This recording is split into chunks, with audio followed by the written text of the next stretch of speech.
pledge allegiance to the flag of the United States of America and to the republic for which it stands, one nation, under God, indivisible, with liberty and justice for all. Okay, on the agenda, the treasurer would like to have us put on there the unclaimed fees to avoid those that are going around. Add that to the agenda. Are there any other additions or corrections to the agenda? Move with those suggestions. Okay, the motion's been made by Kaufman. Is there a second to that motion? Second. Second by Gall. Roll call. Kaufman. Aye. Gall. Aye. Smith. Aye. Bell. Aye. Good, we are. Minutes. Any additions or corrections to the minutes?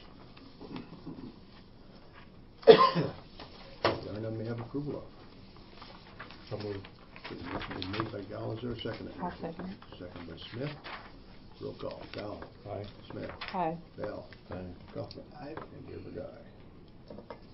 Payroll. Any questions on the payroll? There are none may have approval of. So moved. Okay, the motion been made by Kaufman. Is there a second to that motion? Second. Second by Bell. Roll call. Kaufman. Aye. Bell. Aye. Smith. Aye. Gall. Aye. And Gerber, aye. Stanley Drainage District. You want to go into that, or you want to wait till next week when the bankers are here, and then we can also name our representatives for the reclassification? What's the board's wish? Sounds good. Wait till next week? Okay. Secondary road, where Rob's coming in later on that. Excuse me, can I ask a question? Yes. On the secondary road, you want to do your benefit commissioners next week too. They've agreed, Betty's agreed to do that, so that can probably wait till next week. On the what? The benefit commissioners for the Stanley Drainage District. Lori Brandenburg and Betty. Yeah, that's the ones that carry me. We'll name them next week for the Next week, reclassification. okay. Because they haven't got to meet for our group until November anyhow, so. He wants to meet February 3rd. That's for the group that carry.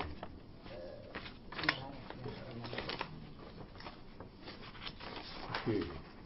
Discussion decision regarding the outreach meetings by the supervisors. I talked to 3 of the mayors the other night at the EMA 911 meeting, and they were all in favor of it. You know, if we want to go to their city hall, like maybe on Thursday morning, and if you want to attend their council meetings at night, you know, most of them meet on Monday night. A lot of them are the same Monday, so you have to split it up. But did you want to schedule, or do you want to write down when you want to go, or what's the board's wish? If we get a schedule, that'd be great. Mm-hmm. You want me to just lay out a schedule? Yeah. Okay, I can do that.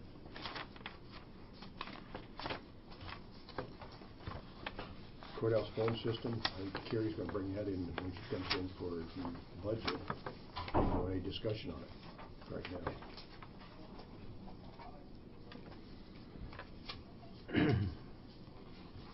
Nothing on the phone system? Plumbing issue. Now, if you want to talk about the plumbing issue, John Barnum, the one janitor, has got some ideas on it. If you want to talk to him, he'd be glad to come over and talk to us. So, you want Bev to call him? I think it'd be a good idea. Call him and come over with you, please.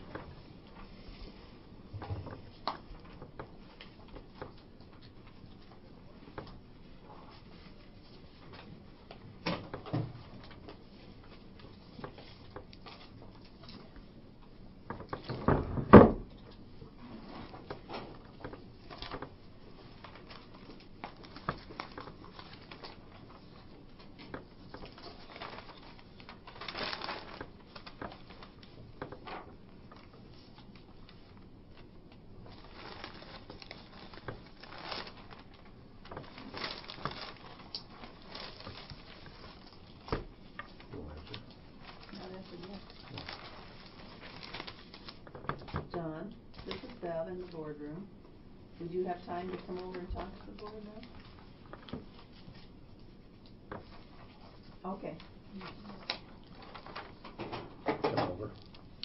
Okay, courthouse office space, have you got anything on that, Brad? No, waiting Okay. for Jeff to get back, and Okay. as soon as they kinda get some Yeah, plans, on we'll there. move in. Facilities planning? Anything on that? Is it Rob, is that on that on the Rob's coming agenda? in later, yeah. Okay, local option sales and service tax and organizational study? Organizational study, I had a conversation with Paul Groove, and he offered to do this at his normal fee. But I think, and I've had some folks talk to me about this, about the possibility of joining offices, possibly the auditor and the recorder, and also even taking a look as you're doing the organizational study of the treasurer and auditor and just the whole mix. And he said that he could do that study and put together the pros, the cons, the benefits, the disadvantages, you know, financially and for the public too.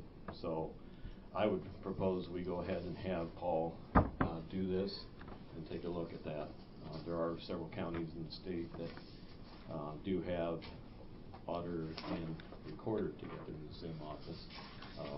As we're doing some looking at office space and so forth, there'd be some advantages in that regard and so forth to doing things different ways. And so I think now's the proper time to look at it. We as a board can't act and force that. It would have to be the public and by petition and go before a vote on the ballot, and that would have to be at a general election. However, I still think we should, that's our duty as supervisors to take a look at every option. Did Paul give you an idea how many hours it would take? I mean, is he charging? He's not going to charge any more than what he charges Normally. us on a normal. Okay. I mean, our monthly charge, Monthly he said, fee. would be He'd fine. just do it under that. Yeah, Okay. exactly. I had talked about it quite a few years ago. It's been brought up different times about combining them two offices. And I guess I'd have to agree with John. This would be the time to do it. Mostly if we're going to rearrange the courthouse. And weren't you thinking about bringing the office down here then, John? And Well, taking the county attorney's office and putting it up there? Yeah, that would be, I mean, we wouldn't even have to spend any money. If in fact that were the case, you wouldn't have to spend any money on remodeling for that specific purpose, and you could switch those around and there'd be some efficiencies. I mean, there's a lot of things you have to consider, and it's not all auditor driven or auditor based either, but if you do consider this, Bev's leaving, she's got how many years experience in the auditor's office. Jolene's probably getting close. She's in the realty part. She knows that the best. The ones that know that second best are the recorder's office. You make one stop for the public, it'd be on the same floor. I mean, because typically when they're doing research on those types of records, it's the assessor, auditors, and recorder's office. You know, there's a lot of different things that make that appealing to the public. It would, of course, be efficient if in fact you were to do it. I think there'd be some efficiencies in staffing and so forth here too, and equipment and you know, I know the fact she has some separation has to be done for the passports. Well, there's also an office in there a person could leave. And, you know, there's some things that could be done, but I think it's not really for me to do, I don't think, to take that outward look in. I think that's something that Paul should do. I think it's good that he research it. I'm all in favor of it. But and the general election would be till 2016 before we could get it on the ballot, right? Right. So. And it would take effect, what I understand, if you did it in 16, it would take effect January 1 of 17. So it would actually split the fiscal year, but still you. Yeah. Mm-hmm. So do we want to go ahead and still get some ideas up there in that storage room? Well, it's not going to cost anything to get some estimates on it, but and then you could figure out, you know, if the county attorney would move up to the recorder's office up there, you're just talking maybe putting in partitions up there, or maybe have a private room where they can have consultation, but otherwise just putting partition up there would cost a lot of money. So Okay, I think it's good. And I would- how soon is it gonna? I would move, we go ahead and have Paul do that study, and, said he could get after it. He didn't know whether it'd be done by the end of January. It depended upon how much time he had and how much time it took and so forth, but he didn't think it'd take a ton of time, but. Okay, you make that motion, Seth? Yes. Okay, the motion been made by Val, is there a second to the motion? I'll second it. Second by Smith. Any more discussion? Roll call. Val. Aye. Smith. Aye. Gal. Aye. Kaufman. Aye. And Deaver Guy. So, and he'll get back to us on that then, right, John? Yeah, I think we just have, if you wanna, Good. if you wanna We contact? email him or contact him, and tell him that what we decided this morning. Morning, John. Come up and tell us what you got on that sewer line. I've been thinking all along that going on, when you suggested today that you'd put a new cylinder in that, well, that's what happened. That got undermined and that just slipped down a little bit. Somewhere right in this area. I don't know if you... But I kept thinking that this footing, but looking at this thing, I mean, I'm not an engineer, maybe you gotta have somebody look at it, but there, it doesn't appear that that goes much more than 5 inches. Well, and I can't tell whether there's piers under it, John, or whether it's a full foundation, because if you look at that one drawing.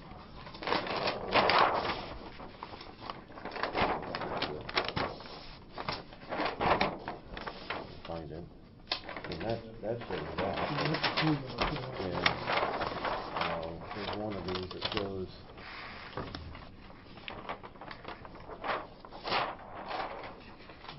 Like I said, I'm not sure whether that's just the piers or.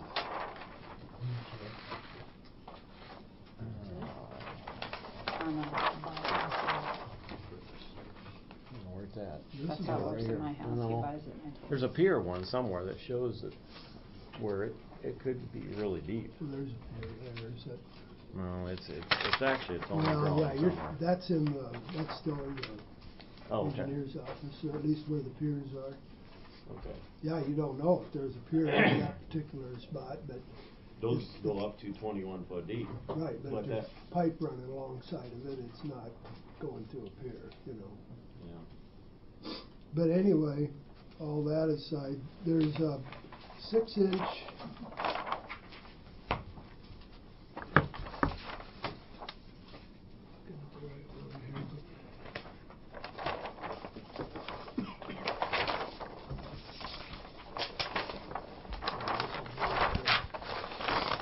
This is the one that we got a problem with right here. Mm-hmm.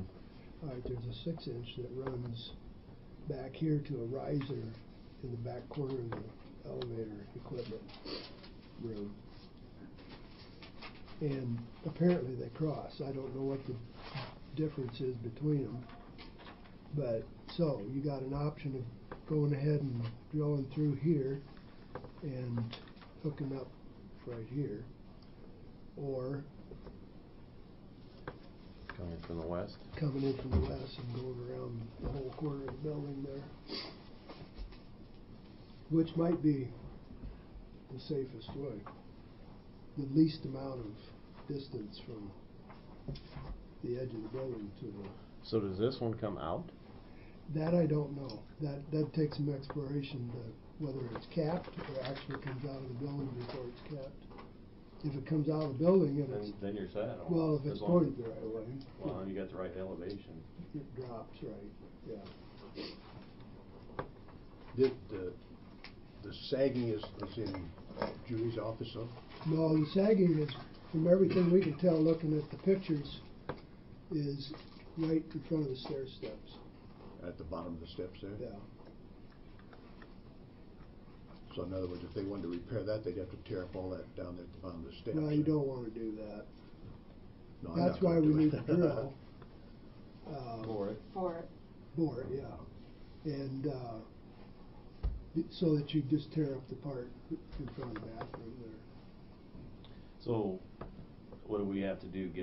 Maybe get a backhoe in to go down to the foundation and footings and see where we're at with that? There's a clean out in that riser. It's possible a guy could take that out and View look, out the other way. and view it down to see if there's a, I mean, I didn't do it. I wanted to wait and see what you guys were thinking, but I mean, a guy could take that cap off and start poking around in there to see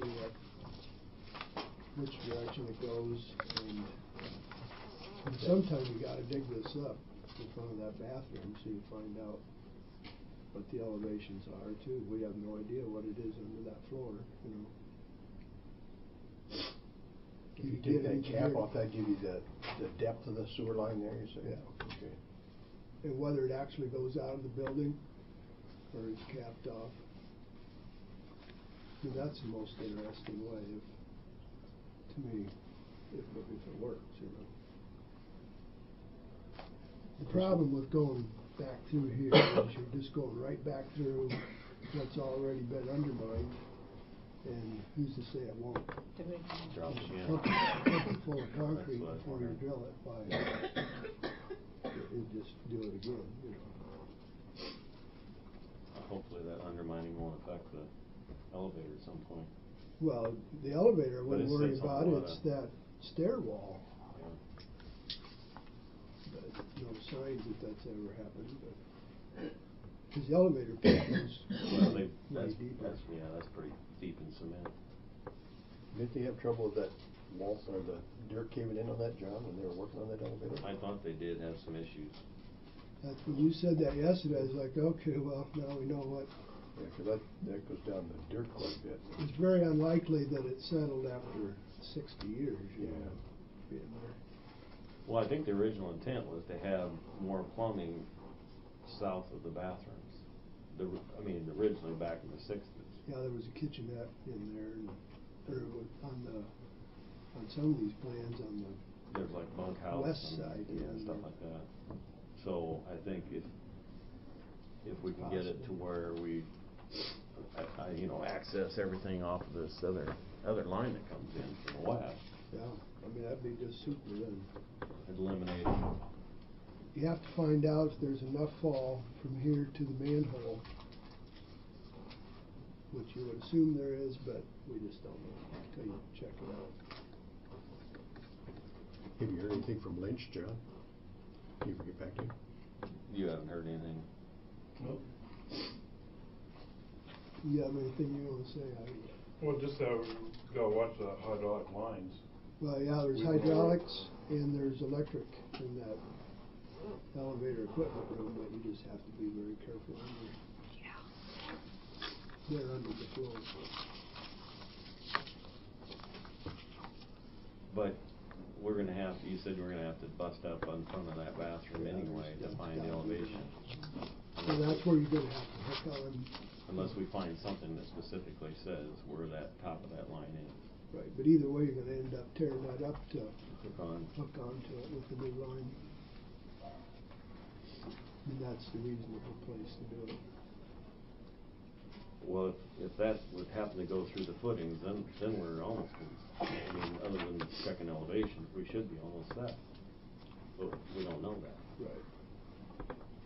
But you could bore through a You could- footing, Well, yeah, you can cut through it. get Iowa Concrete and they can cut a 6-inch hole through there pretty quick. Is Lynch the person we need to get a hold of on this, or? You gotta have somebody to drive it, but I don't know who you wanna do it. I mean, to start on, to find out the depth of it and what we Start can hook digging on and and- everything. But they won't, they're a little slow with us. Unless you wanna rent a backhoe. John were on the back. Used to. Anyway, that's what I know.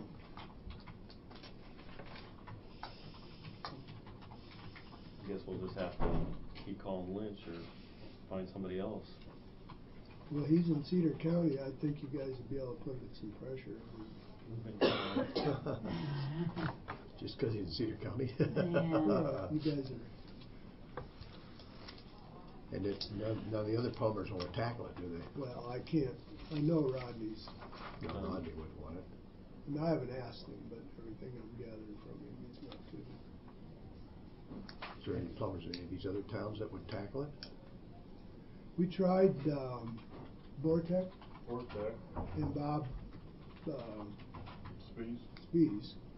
But apparently I haven't talked to him since, he was ready to go do it. But then he had a heart attack and I don't know what he's doing. He told me Well, he's gonna retire. that's when he called Lynch up. Yeah, I think he's the one who called Lynch back and said, asked him to go do it. That's who I'd really like to see do it, Vortex, if it was Bob Speeds, but. Bob's not here, I'll do it, I don't know.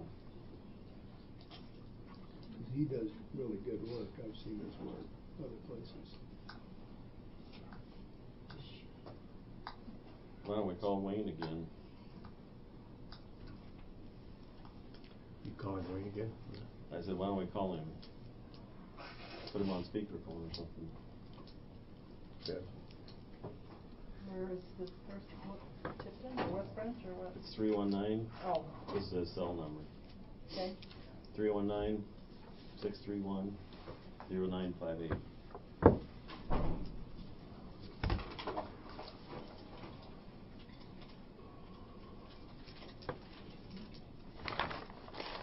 Well, she's calling. Dawn says she's got somebody in mind for that eminent domain commission, but she wants to wait another week. He wants to check with them in person, so leave that on the agenda for next week.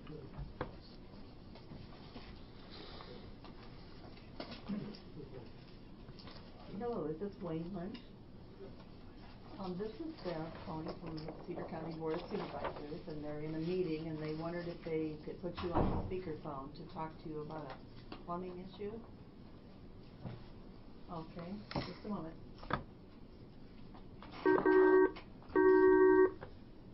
Put him on the spot. Good morning, Wayne. Good morning. Good morning. Yeah, Wayne, this is the Board of Supervisors. We're discussing the sewer line in the courthouse here. I don't know if you, we're looking for some answers to get it fixed.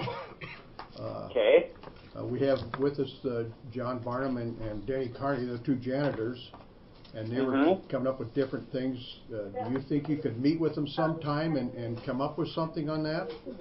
Yeah, why don't, I apologize, just kind of got swept under the rug or got busy and forgot about you again, but when can I meet them over there? I'll bring my camera and locator and we'll run down through there and get an exact location and kind of depth on that thing and see if we can figure out a plan of attack or something to do. They're here every day, so okay. this afternoon you can even do it. Why don't I try to do that? I'll run over this afternoon and we'll see what we can figure out. At least get an exact location of where it's going out of the building and stuff. We kind of know. I looked at them with that other video, but if I bring my locator and stuff, I think we can get a better idea. So. Well, we found some plans here too, Wayne, to look at, and that gave us some ideas. So. All right. Why don't I meet you over there about 1 o'clock, and we'll see what we can figure out. Sounds good. Because we need something for our budget, so we put in our budget for this year. So.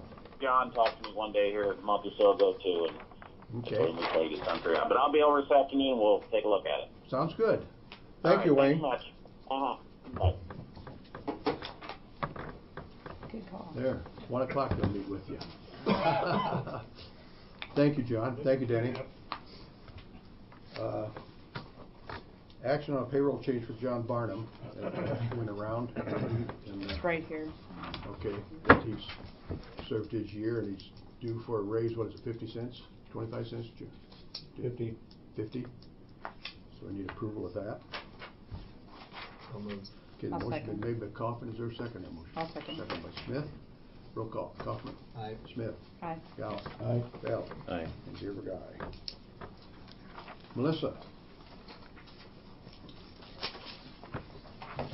I should tell you, Melissa, that we passed a motion to have Paul Group look into combining the recorder's office and the auditor's office and moving down here and maybe moving the county attorney up there.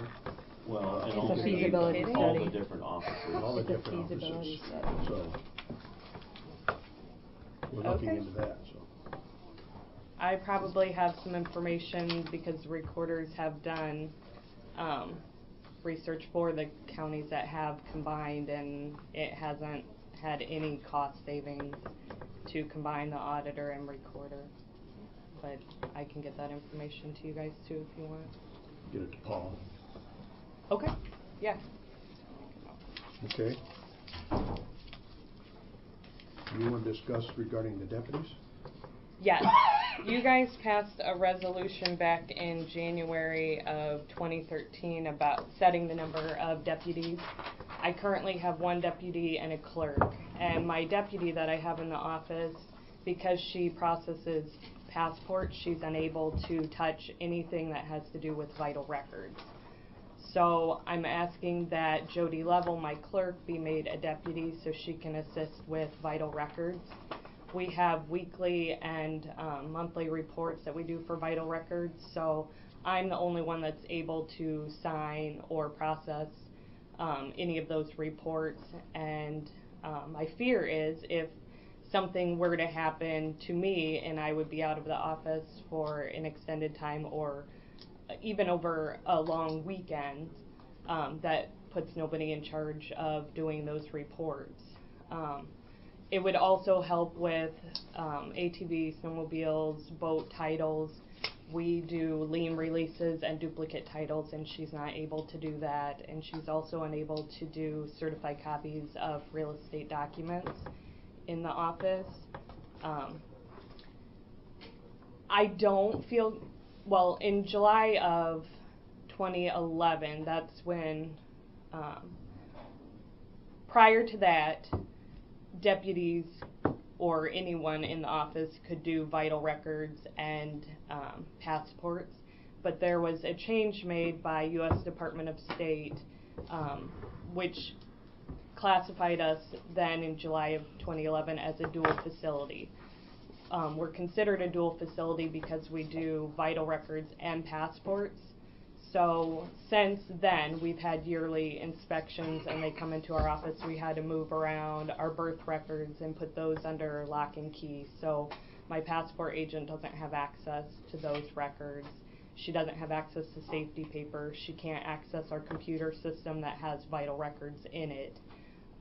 So that was one of the changes. So since July of 11, it's been only me doing that, which I was okay with because Jody Level was hired in my office in January of 2011, and as a new employee, I wouldn't put her in charge of doing reports or as a deputy. And in April of 2014, we started processing all of our birth, death, marriage, actually birth and death electronically. We can print those records off electronically now. So our whole computer system and reporting systems changed. So in the past 6 months, I've been working with her on that. And now I feel comfortable that she would be able to do the reports in my absence. I just don't feel comfortable proceeding with, if something happens to me, nobody's in charge. And I was on your agenda back in October to get this changed, but I have my own medical health issue and I had to change until now. I've actually had 2 things with my kids medically that I wasn't able to get back on your agenda, but I don't feel comfortable having nobody that's able to do vital records in my absence. So Jody can't do vital records as being a deputy? Jody Galloway cannot touch anything Because with she's a vital passport. records because she does passports. Okay. If I was gone for 12 weeks and I needed somebody to do a report, nobody could but me. If she ever touches or gets access to that, we're done with passports. Okay, but could Jody Level do the passports? No, not without, she has to go through a background check, she has to go through training. We would, if I put Jody Galloway in charge of vital records, we would have to give up passports. Until you get Jody Level trained? If I could get Jody Level trained and approved, but giving up passports, because we're a dual facility, we aren't guaranteed that we would be able to accept passports again because we're classified as a dual facility. It really puts us in a bad spot. And I really think that the benefits of not just being able to keep passports and having somebody to do vital records, but it gives me options with real estate where if I'm gone to lunch and Jody Galloway's gone to lunch, nobody can issue a certified copy of a real estate document. It doesn't happen a lot, but they would have to wait. nobody can issue a lien release or a duplicate title.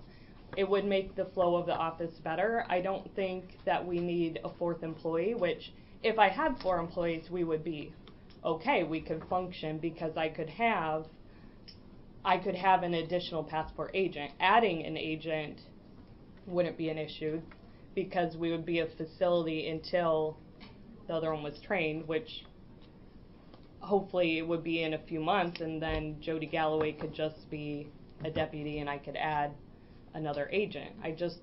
I think that this is the best option for our office to function. A clerk can't sign in your place? It has to be a deputy? Yeah. We can't designate a clerk as being the second signature? No. Not for vital records, not for my real estate, not for my duplicate titles. That's public health, that's DNR, I can't. So how much of an issue has it been? I mean, I haven't heard a complaint. I haven't had, my whole thing is, I've had 4 medical things in the past 2 months since I've had to cancel being on your agenda. I don't feel comfortable if I was in a car accident, you would have nobody to do vital records, nobody that's even trained to submit the report in my absence. It just, to me, is not a place that I'm comfortable with. So if you don't feel comfortable making a deputy, I'm not going to make the choice to give up passports, but that's basically what we would be forced to do, because I don't want to put the county in a position where you don't have anybody that can submit my vital reports, and it's not just monthly, it's weekly. Do you have any idea how many passports you do on average a year? Yeah, I have the numbers with me. We did 234 in 2014. We did 310 photos, which those are renewals that we assist with, or visas. So that's renewals and passports. Mm-hmm. If we would give up passports, where would they go to get their passport? A different county, or Iowa Where? City. Maybe Iowa City, Davenport. I have a lot of out-of-county people that come to us from Davenport, from, Iowa City, from Cedar Rapids. So it's not just a service for Cedar County, it's a service for all of Eastern County you're giving. Yeah. So if we give it up, it's not handicapping our Cedar County citizens only. Not only. Okay. You mentioned if something happened to you. I know I was probably the only one that was here when Bev was here, when we lost our auditor in a car accident, tragically, and that was something that the state was flexible with us on. And so I know that there is, and I know they won't come out and say that ahead of time, but I know there's some flexibility when there's things that happen as far as reports and so forth. Right. So I know that wouldn't be as big an issue. I know that's a fear of yours, and it should be, but I think, we can work our way through that one. I don't think Homeland, in the passport distinction is from Homeland Security, I would imagine. Right? Yeah, a lot of it has to do. I don't think you're going to get any flexibility from the feds. It'd have to come from the state. No, we're thoroughly inspected every year about keeping everything separate. Nobody's touching this. Everything's audited daily. And that's what I meant, is the state would be flexible with us on reports and so forth. And I have the last few years I've budgeted 85% for my deputy. I don't pay my deputy 85%. When I was a deputy, I could do everything in my office. Because of these restrictions, she can't do everything in my office. She can't oversee vital records. She can't touch vital records. I have the extra 5% that I'd like to give to Jody Level and make her a deputy. I don't have a problem with the numbers that Paul came out with for my deputy, as long as the cost of living's adjusted with that. I think that's right on. He, of course, would have to reevaluate my clerk's position as a deputy, but I mean, I have no intent to pay the 85%. To me, a deputy needs to be able to do everything within your office, and that would never be possible with 3 employees, which that was my choice, to cut an employee and go down to 3 instead of 4. If I had 4 employees, there could possibly be a deputy that Jody Galloway has experience with vital records, that it wouldn't be hard for her to pick up on reporting in my absence if something were to happen to me and you'd have to appoint somebody. But You say you don't pay your deputy 85%, but you're paying her 80%? 80. And I'd like to give the 5% to Jody Level. I have it in my budget for the remainder of the year, but I mean, I don't have any intent to pay my deputies 85%. To me, a deputy at 85% can do everything within your office. That's what I did when I was a deputy. I could do every function, and of course we didn't have the restriction with passports like we do now, but I did passports, I did vital records, I did real estate, I did DNR. I could do every function. To me, my deputy needs to be able to do that, and that's not possible with 3 employees. And it's not possible with the U.S. Department of State's restrictions either. But The only problem I have with appointing deputies is a deputy's salary is strictly tied to the elected officials. which, like I And said, the I thing of it don't is, have it a takes- problem. It takes away from the study that we just done, the comp study we just done. It takes everything away from it. Like I said, I don't have a problem going along with the study and the recommended salary amounts if you're making the cost of living adjustments instead of the percentage. I don't have a problem with that at all, or in going along with those guidelines. So we could make a deputy and then set them up with the hourly wage instead of the percentage. I don't have a problem with that once that's reevaluated. I would like to do this as soon as we can, if you can do it immediately, and give Jody Level the remainder 5% that I had budgeted last year, and have her position reevaluated as a deputy instead of a clerk. She would come in at 75%? No. She would come in at 80%? No, Jody Level. Yes. I had 5% from the 80%. I'm assuming it'll be around 70. I wouldn't probably go higher than 70% of my salary. And I don't know what they'll evaluate it as an hourly. Can't we just leave her at an hourly rate? That deputy? We don't have to give them a percentage of the elected official, do we? Well, next budget year, once her position would have to be reevaluated. I would have to do a new job description from a clerk to a deputy. And for next budget year, we could set an hourly rate Instead for of a deputy. percentage of Correct. the elected official. Correct. And I could do that for my current deputy as well. As long as we're going to make cost of living adjustments, I don't have an issue with doing that, because at the wage that she's at now, I mean, she wouldn't get cost of living. But if you do cost of living adjustments for them, like you do every other employee, I don't have a problem with going with an hourly rate.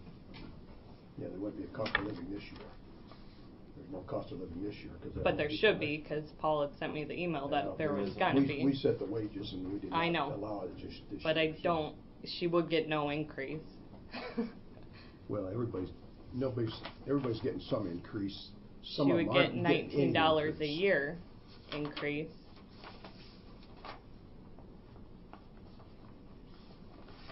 But I would want to run that past Paul and find out what the wages would be for that person, the hourly rate.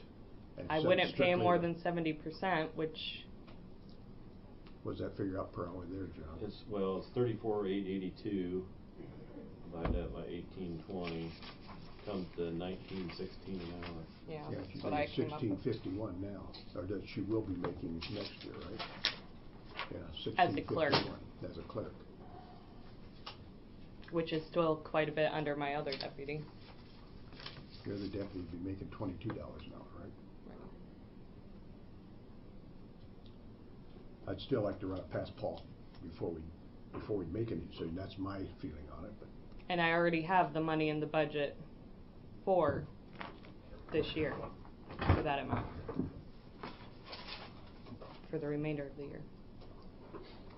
So you're going to run it by Paul to have him point a description, so I need to come up with a description and he can make them convene to appoint it, or?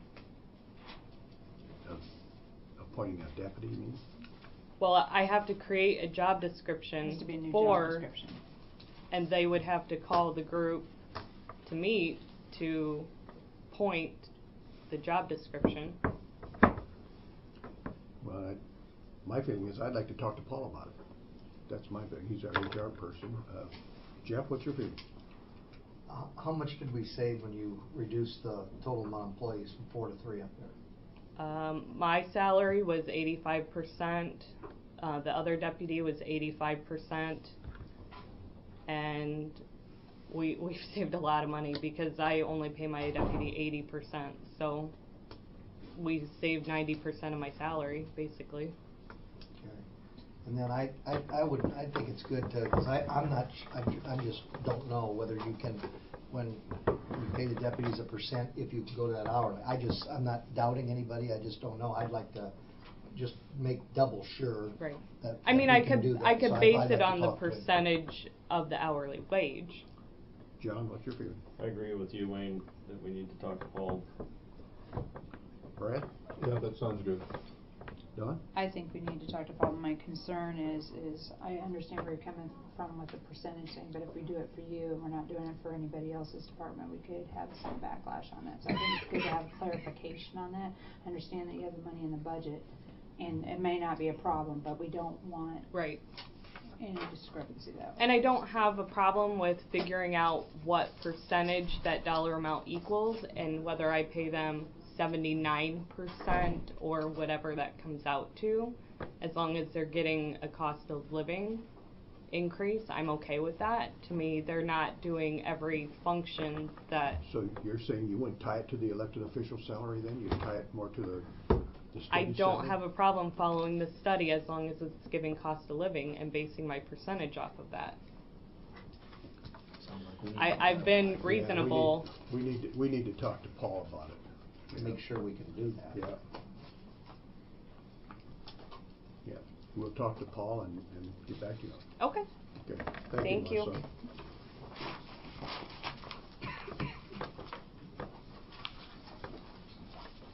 Rob.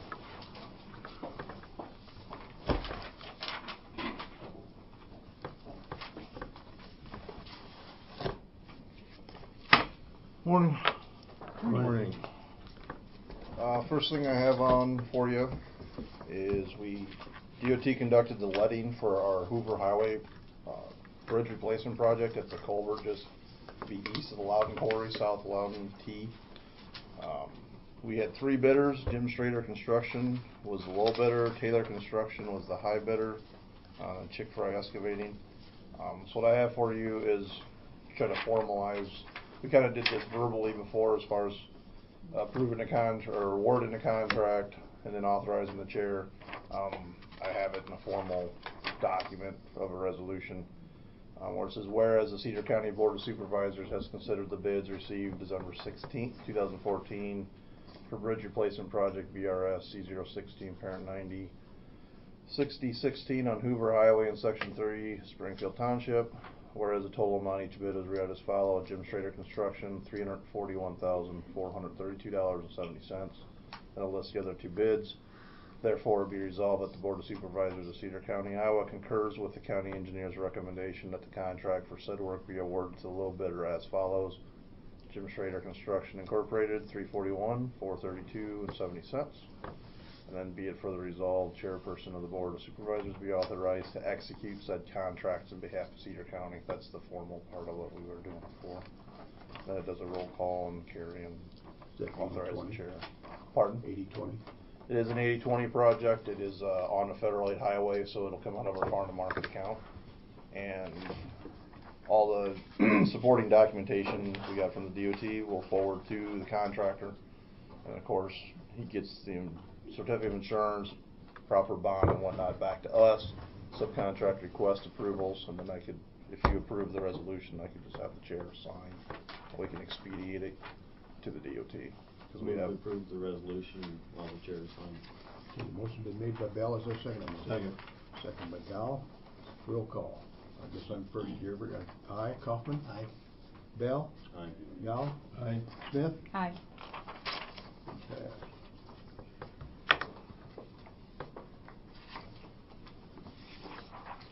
Just one X's in those, that vote there.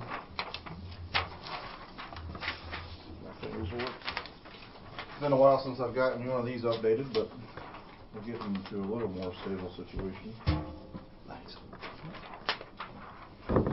Use one X's in that. You want aye in that? Usually they write aye, or, yeah, aye. Carrie can do that. Carrie, here, you gotta sign this too.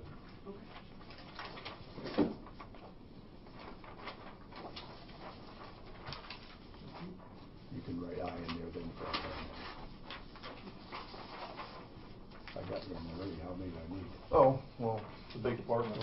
But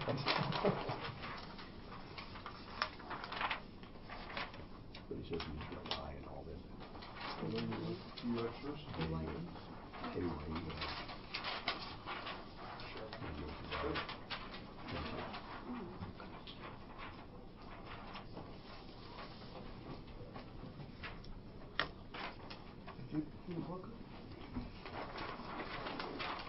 Second, obviously, you know, we've had quite a bit of change in the department.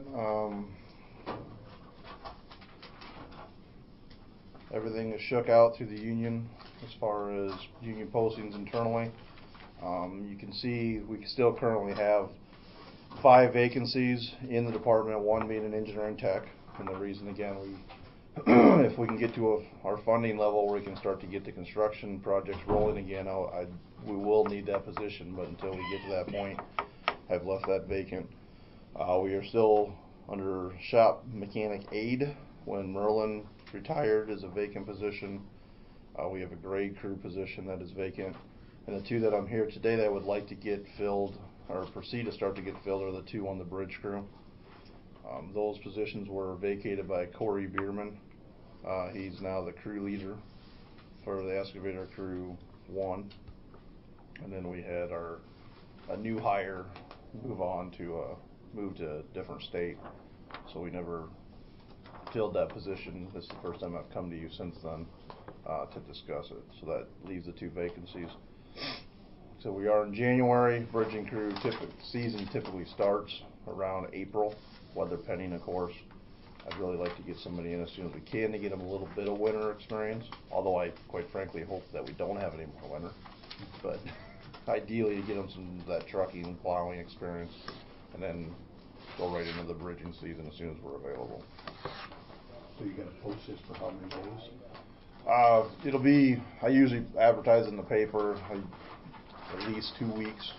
I usually go out 3 or so, and then take applications, go through the process. All the internal postings and all have been conducted and are down to this point. So basically around the 1st of March you can replace them? Hopefully, it depends on the applicants. I've had it where some want to give more notice to their previous employer, depends on what their situation. I've had some that were able to start right away because they were on layout status because they were in the construction field. So I have no problem fulfilling them 2 positions.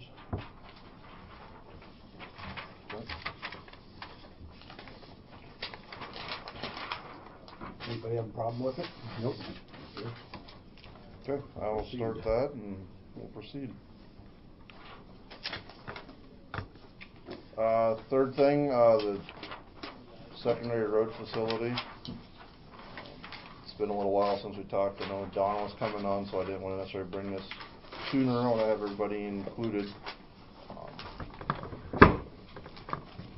We still obviously have a situation in our yard, and as far as accommodating our equipment, Don, I know you were sitting in the meeting, so you can stop me if I get too redundant. Just to give you the history on it, we put together a committee of crew leaders, different staff members, office, and then management as far as what our goals are for this facility. We didn't want to overload it, but we wanted to make sure we had enough capacity in the plan to facilitate future growth. Examples are if the state, or when the state transfers, like State Highway 130, 38, where our miles would increase, we would have to increase our trucks, staff accordingly, and we didn't want to have a system that from day one it become obsolete. Also a part of that was some discussion points on moving my office down there so I can manage the department better, be accessible to employees, be in a more accessible area for the public. Because a lot of people that come talk to me, they're coming to get overweight permits or getting insurance permits or trying to pick up culverts. It'd be like a one-stop shop. They could come pay us for the culvert, facilitate their trailer, truck, whatever they're having, and they can go there. Also, most people that are coming to talk to me have something they want to talk to me about. That also would facilitate coming to me down there. I don't foresee that being really a big issue. We did, of course, have the vote. We got over 40%, and I'll be honest, I felt if we got over 40%, I would consider that a victory because I take responsibility as much for I didn't get the word out as well as I'd like to have. We held some public meetings. I'd like to have talked to Farm Bureau personally and gone to like some different associations, community groups, city councils, just to try to get the word out about what we were proposing and why we were opposing it. We did get some information out in the papers. Again, we did have some informational meetings, but with absentee balloting, I think that might have been a little later. And again, I take responsibility for a lot of that because we have a lot of turnover in the department and managerial situation. I guess I'm here today to kind of talk about options about moving forward. I know there is another opportunity, and with Carrie, I talked before, I know the local option sales tax is coming up. Personally, I don't want to rule out a potential bond issue. I think if I could get out and talk to more people, because a lot of the people, not all of them obviously, but a lot of the people that talk to me after they voted, afterwards come to talk to me, that voiced their concerns about it when I talked about what we were doing, how it came about, what we were going to try to do. A lot of the comments was that I think I might have changed my vote if I'd have known that. The one thing that I ran into when I talked about it, I had a lot of people talk to me about it, and when I was out campaigning, their concern was they understood that you needed something. They understood you needed something to get the equipment in and to protect it and that kind of thing. I think they just thought the design was a little excessive. You know, I think they thought it was a pretty high dollar ticket, and you and I know that you can't just get by with a pole building when it's a government entity. There's a lot of hoops we have to jump through. And I think the general public was wondering why, you know, we've got county sheds scattered all over, why couldn't we just do an expanded version of those? I think there needed to be a lot more education involved with it, and I understand the public's frustration with a lot of the hoops that you have to jump through for a government entity. I just think if there's ways to curb back your design, it would certainly help also. I know it's tough because of the elevator situation and the ADA compliance and all of those kind of things. Is there anywhere that you can cut in that design? Obviously, everything can be reduced. I mean, what we put on paper is what we feel is the most economical. That's going to give Cedar County the best longevity situation for growth, for changes, for equipment changes. That was the big thing. I mean, yeah, you can try to build one shed and try to move equipment around or wedge it in. Well, that's not a good term to use, but that's the situation we're in now. But you can make changes, obviously. There's things that can be taken out, but we felt strongly, or I feel strongly, that we try to put forth as stripped down as we can get it, bare bones, but not extravagant, not the Taj Mahal that everybody likes to talk. And I know $5 million doesn't sound like it's stripped down. I understand that. But it's a lot of square footage that we're dealing with. And I did a bunch of comparisons, and there's some other surrounding counties doing a lot of projects, and we were well below what they're paying per square foot for it. The other thing that I know we have some builders in the county, contractors, and the other thing I talk to people about is if they bid it and it comes in, they feel our $5 million is high, and they bid it and they can come in at 4, 3.5. I mean, obviously I'm exaggerating, but if it would, whatever it comes in is what the bonds, if we went that route, whatever debt we would have is what the debt would be. I would not propose, okay, we have $5 million, bids come in at 3.5. I'm not going to come in here and tell you, okay, let's add this, this, and this to get up to that $5 million. That, we're just going with the facility concept. We estimate it'll be that much money. Quite honestly, until you get down and start picking your fixtures and picking what insulation, exactly what are you doing, radiant heat or in floor, that can sway it either way too. But we didn't want to, or I didn't want to spend the money to go into that grave of detail if we didn't have a funding source, because that's where the architectural fees start to really add up, is going down to that road of a lot more detail. You can make changes then. I mean, that's as you go through and do the design. No, we don't want to do that. Take that out. We think that's too much.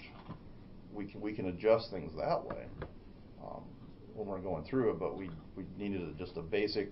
This is the equipment we want to get under a roof. This is how much square footage the office needs again, and that was just based on what I have now. The only thing was trying to get the guys into a shelter, or staff, I should say, guys. Staff into a shelter, we have none, we don't have anything like that down there now. That's where the 2 levels, and especially with the way that grade is on that ground down there, it really facilitated that. There's a little additional cost, yes, to having 2-story and adding the elevator, but over the length of this project and something that's going to last a long, long time, I personally feel it was a minor cost to get something done right the first time. It's a goal. But again, just to answer your question, things can always be changed, altered, whatnot. It wasn't a hardcore, we had every switch picked out for this, and that was by design. It was, we estimate this to be X amount of dollars. If it comes in less, that's awesome. I mean, that's excellent. That's what we want to see. It's just like all of our construction projects. But again, I don't know the intent of the board as far as which avenue to pursue if we're to go forward. I mean, some fashion we're going to have to, because I mean, we literally just slapped on some tin and to fill some gaping holes in one shed down at the shop just to get into this winter and to get through. And they're not going to get any better. I guess my thinking is, Rob, we have 3 options of paying for it, basically.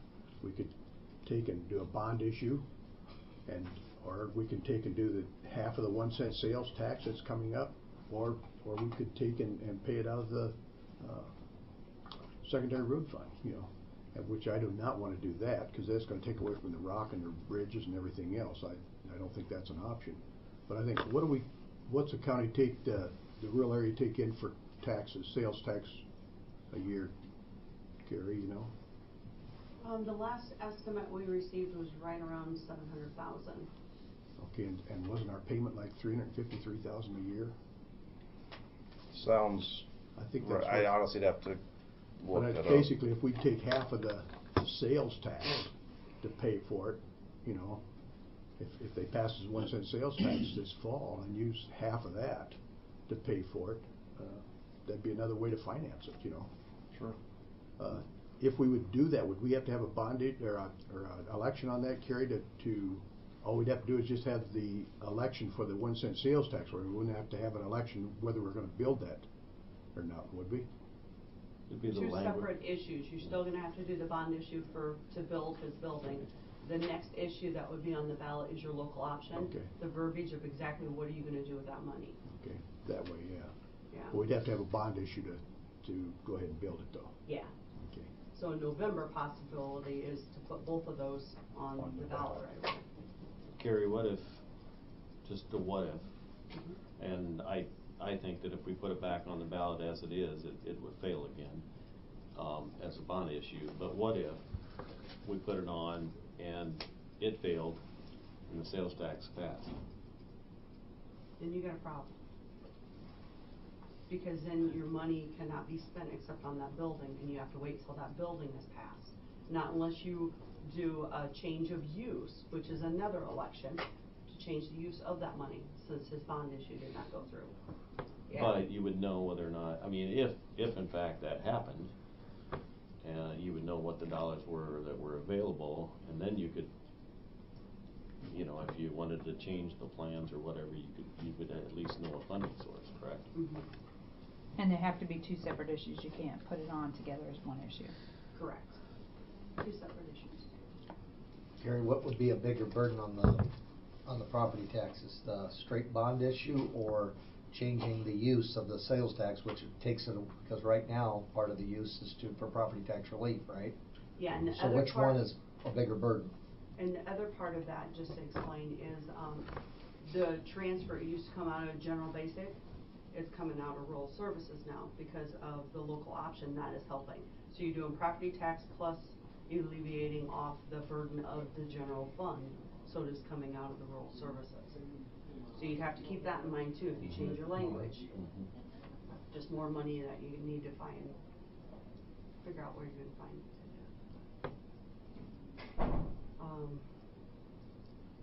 The bond issue would be the cleanest one that just. You know, the interest rates is the biggest thing for that bond issue. So, but I know you still got to pay your bond payments too. So. Yep. Well, I'm sure we don't have to make a decision today on how to proceed with it, but I think Rob brought us up to date on what we need to do if it does go on the ballot this fall. What we need to do as a board, we need to go out with Rob and sell this program to the public out there also. And, you know, if Rob's going to go to meetings, we need to go along with Rob and show our support for it too, if this is what the board's wish is. And I'm not expecting any answer either today. I just wanted to bring it because I haven't really talked about it too much since the election. So. Well, when we talked about it and discussed it, I brought up a lot of dissatisfaction with the plans, and I wasn't in agreement, and I voiced it in this room, but I was the only one that did voice that in this room. And then, you know, as we progressed further, then we had some others come out against it, and so I'm sure it didn't help in the voting process. Like I said, if we can, and again, I take this responsibility to get out, and it was evident as the absentee people were voting absentee were coming in and talking to me about it. I think the I two felt I things could that you get it didn't out better. convey to the general public was how much wear and tear, how much devaluation on your equipment, how much you save a year based on keeping it inside versus outside. Are you going to keep it until it drops, or are you going to resell it and turn it all over? Those are things that I think dollars and cents wise help justify your building, and that was not conveyed to the general public other than in the meeting that I went to. That was clear, but as you know, it was myself and about 10 other people maybe that were at that meeting. Right. So I think that's a big part of the project, is educating. Sure. And I think we can peel off if we decide that, you know, that we don't want to proceed with the whole thing. We can. There are different buildings, and we can concentrate on getting, you know, a building to house the machinery. Maybe not the staffing at this part. You know, there's different options I think we need to look at, and of course some of it has to do with the layout and so forth too. But obviously, we can discuss it further in the future. Okay. So yeah, and you hit on it too, Wayne. That's the only one thing I was cautioned. We need the facility. I really feel it needs to be built, obviously sooner than later. But I know we have time. We have to votes. It takes time to do that. But you hit on it with the road use tax. And I feel strongly as well that I'd like to keep this separate from the secondary road fund for that reason, because I'd like to focus on the bridges and the roads, everything we can, and I don't want the public to think we or I are going to legislators asking for a gas tax increase and then turn around and think we're going to spend it on a facility. I want that to be obviously clear that that Two is separate not issues. the intent, nor the desire of, I'm sure, the board or myself. Because I know that discussion is gonna come up, and has been coming up over the years, and it probably will be coming up a lot, ironically, in the budget, or agenda here shortly. Well, we'll do some more discussing on it when, Okay, right towards budget time, so. sounds good. Okay. I just, next one. if something comes up, were to come up before, and you wanted me to put something in my budget, I guess, but I know we're to a point where it really needs to be funded first, which I don't foresee happening this fiscal year coming up. All right, the next thing I have for you is, as you know, over the year, we had purchased a mower tractor out of the Rural Services Fund. As we talked, and I'll show you more during our next budget session, the funds are very limited, and we have quite a bit of need as far as needing equipment to be replaced.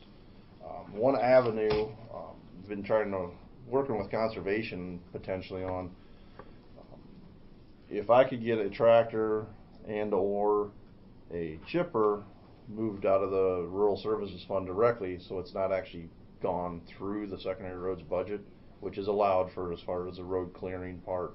There's a provision in the code that allows that part of my budget can be funded directly from Rural Services. If we can do that, we could work towards getting a skid loader that has the high flow capabilities that both us and conservation could utilize.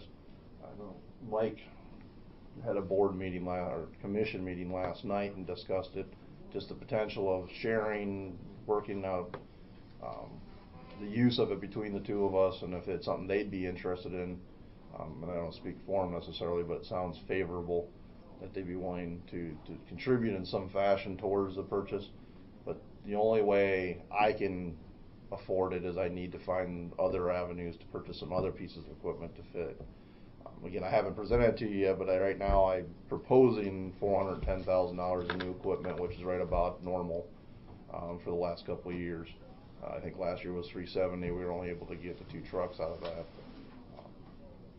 Of that 410, I'm proposing there'll be a motor grader purchase, and there's a truck purchase. But what we want, we have a particular truck that we have a very strong powertrain in. The guys really like. We would like to use an option or pursue an option called a glider kit, and you basically get a whole new truck except you use the powertrain that you have. And I'll talk to you more about that, but there's some cost savings in that, and we have an opportunity with this one particular truck to save some money and still get a vehicle out of it that's going to serve the needs of the department really well. That being said, again, working on my budget, and I'd like to request that we have a mower tractor. What I'm proposing is a used mower tractor. We have that 7200 John Deere, which has been a very, very good tractor for us. Unfortunately, we just did have to put a transmission in it, but honestly, this is the first time we've had any major difficulties with it in quite some time. And the other one is a chipper. The one we have is very, very old. It's very, very inefficient, and it would save us a tremendous amount of money to be able to chip more brush that we're cutting out there in the field and leave it in the ditch for the native habitat than it would be to haul these. What we do is we haul the brush out to the Cedar Bluff, which includes obviously truck, more manpower, fuel, and whatnot. Sorry, what I'm looking for is I had the spreadsheet of the equipment. Would you get the same size chipper? No, we go bigger. Bigger? And that's part of the efficiency. You know how much I'm budgeting right around 30,000, and that's anticipating a trade-in.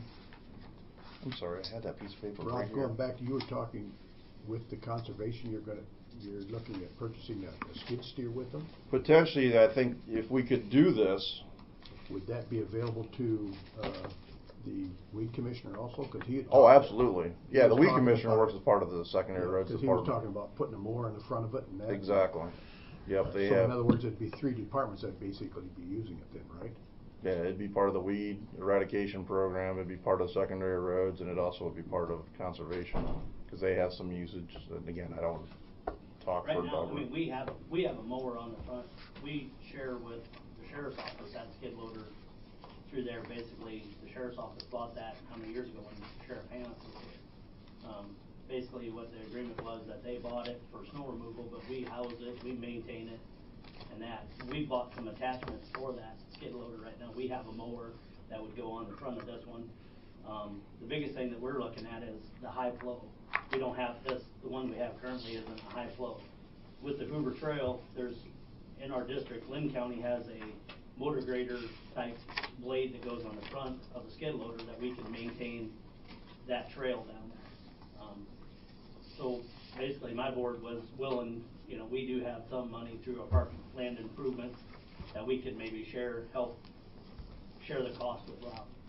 As far as how much, we haven't really discussed that, I guess, but there would be some benefits to this, that where we could get, you know, on tracks, and we don't have tracks right now. But it'd just be nice that, you know, more departments are working together. Yeah. I mean, Well, it's not sitting there once in a while either. Right. It'd be utilized probably about 90% of the time. yeah. Oh, this thing's getting I mean, right used. now, Mike, the weed commissioner, Mike Folks, has used our skid loader with that mower front to do some sumac removals down around Morris down there and stuff like that. So I mean, it's worked out where we've shared that and stuff. But there's certain areas where our skid loader basically won't get into, you know, where the tracks would be in high flow, where we could, you know, and we do have options of some grants through REAP and stuff that we could go after to get some more equipment to share too. So, where Rob doesn't have that option. Attachments and so forth. Attachments and stuff like that, so. Would be something I think both of you should put in your budget and also have Mike put it in his budget, you know. I can, I don't, I've been through mine on the first go through. If we were able to do the tractor and the chipper out, I know we'd have more room to be able to facilitate that. I guess, again, I know you still don't have all the numbers in front of you either, but I guess I was checking if it'd be even a consideration that we could go down that road. I found my sheet.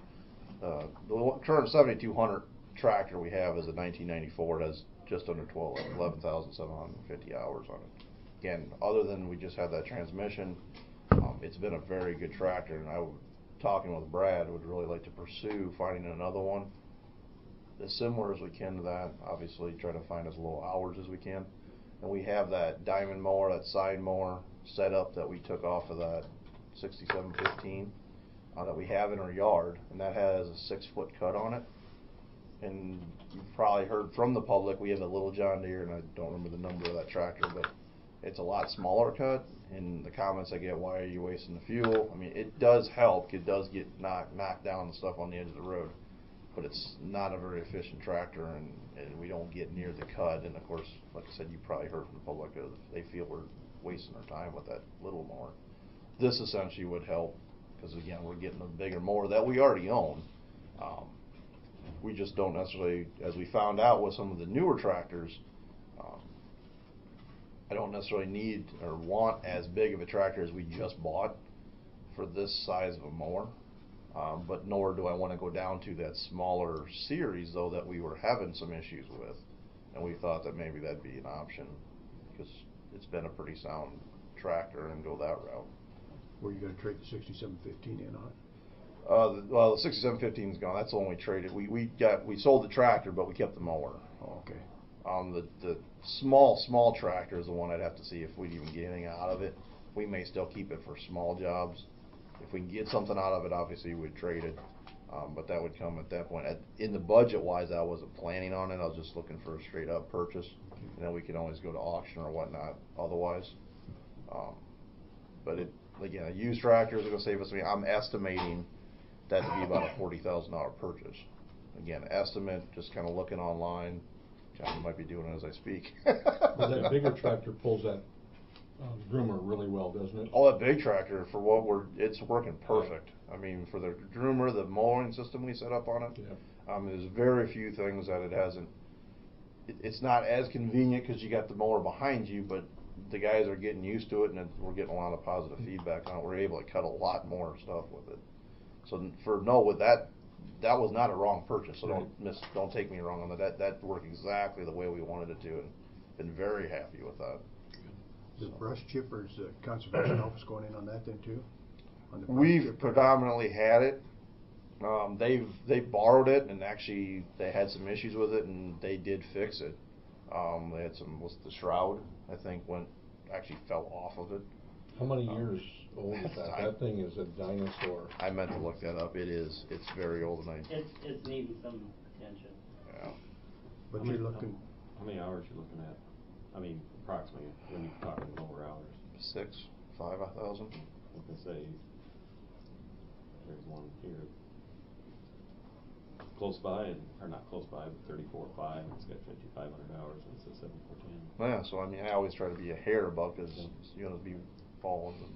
And actually, used equipment has dropped dramatically here. Ag equipment has dropped dramatically. Good. I mean, good for us. I'm sure not for the farmer, but well, in a way, I guess it depends how you look at it.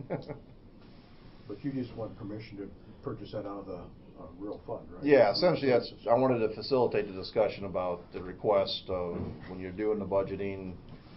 Obviously, I'll be presenting on the 27th, but so will the auditor that day, and I just wanted to bring it to your attention or request that you take that under consideration. If it's something you decide you want to do, let me know as soon as possible. If not, I will proceed without that purchase in it, the skid loader, but knowing that it's a possibility, because between that and the brush chipper, and it'll facilitate the skid loader and possibly even a trailer. Is what the goal I'd rather is. see you leave it in there, and then we can always take it out if we want to. I'd rather see you put it in. So you're talking 40 and 30. So you're 70 there, and I had a high flow skid loader. I'm showing is running about 65,000. Checking other counties. I was looking to trade in if I was going to have the skid loader in our budget.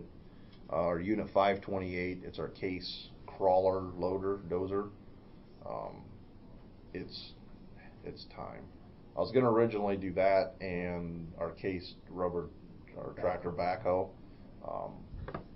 But that's the one attachment after talking to a lot of them. Putting the backhoe attachment on a skid loader isn't near as efficient as that piece of equipment, and the hours are really, really low on it. It is loose. I understand the guys talk about that, but obviously we don't use it a tremendous amount, so I chose for what we would get out of it just to keep that. But I would want to recommend trading that or selling that case track dozer loader. Well, my feeling is I'd rather see you put it in, and then if you want to take it out, we can take it out later. But I'd rather see you put it in the budget. Take it and put it in rural services and the skid steer, and find out how much the conservation wants to contribute towards it, and instead of waiting and then presenting your budget and then find out we're going to put it in later. So you'd recommend I put everything in? I would. So, and then That's my feeling. we can strike it accordingly, or not. I mean, obviously, we could. What's the rest of the board's It's easier wish? to strike it than to put it back in. Brad, what's your? I'm okay with that. John? I think I would be more in favor of the chipper and the tractor out of rural services, and the other leaving in your budget. Okay. Jeff? I think I'd agree with John's. Out of rural services. Yeah, the chipper. Okay. I there you mean, go. I can, my gut. Okay. Put it in, and we can go from there. Okay. Okay.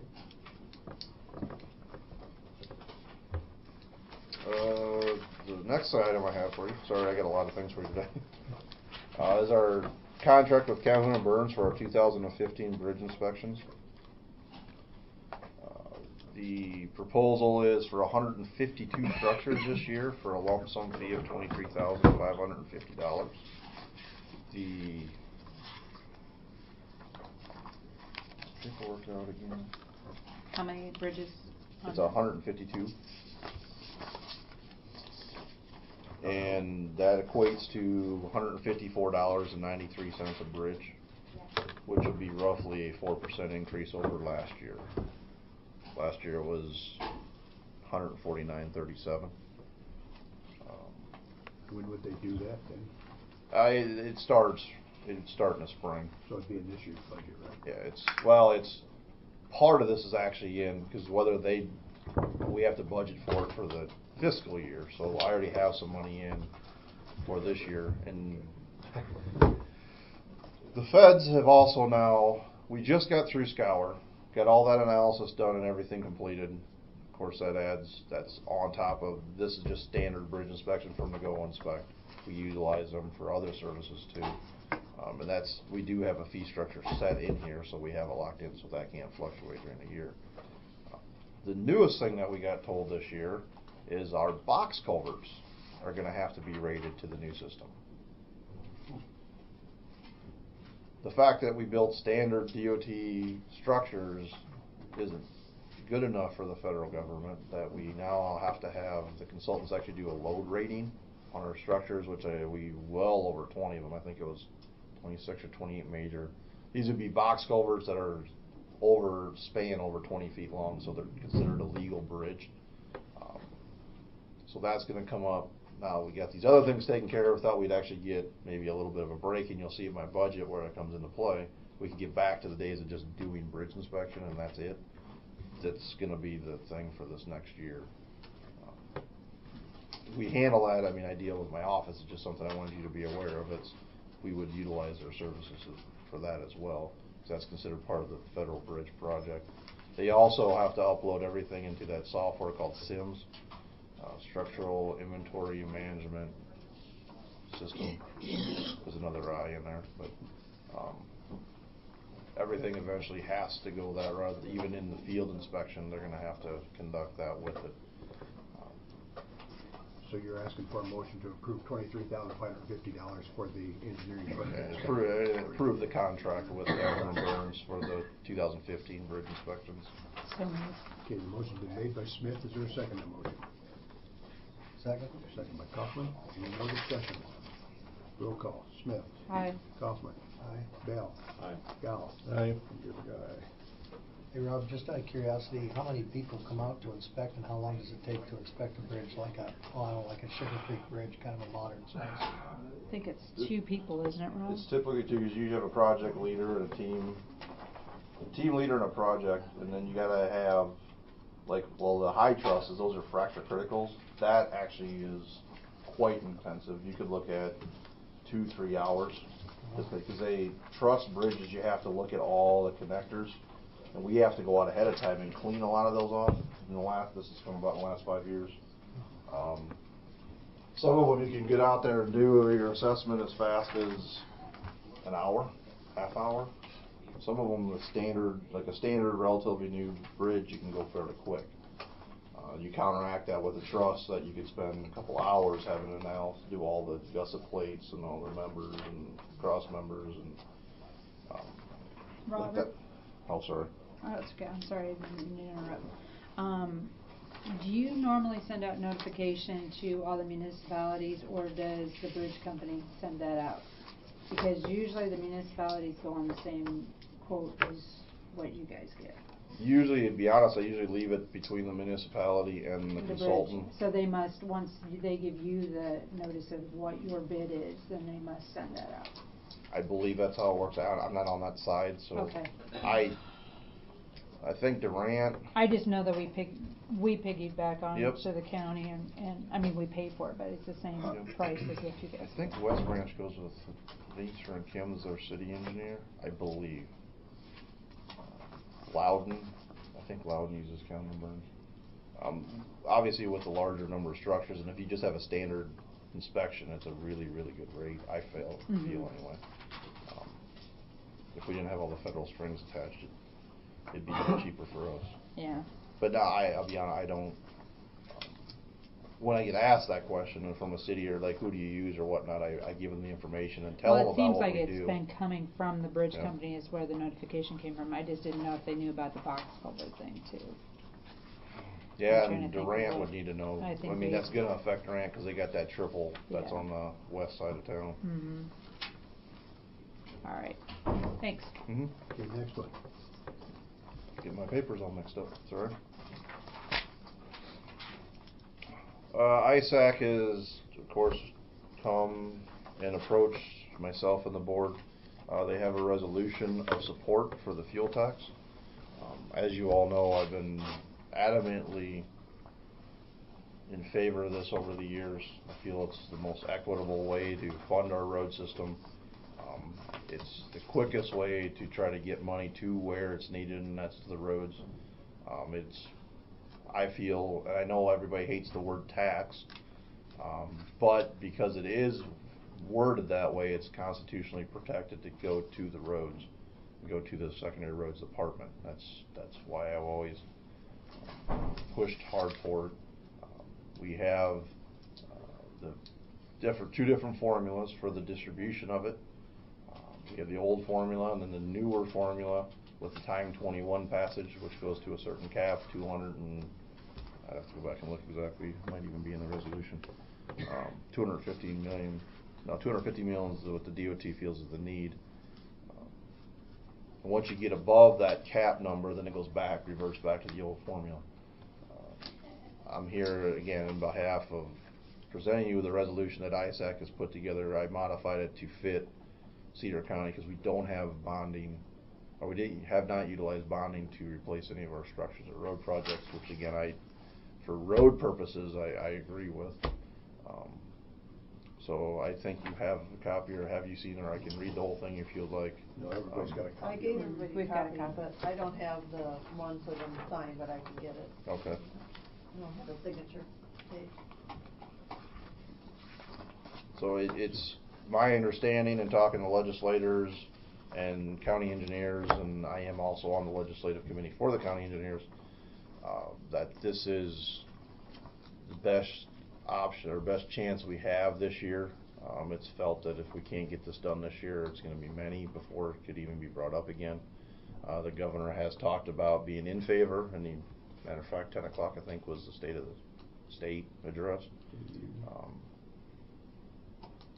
He's in favor of increasing funding. Of course, obviously hasn't said directly that the gas tax is the way to go. There's a lot of avenues on the table,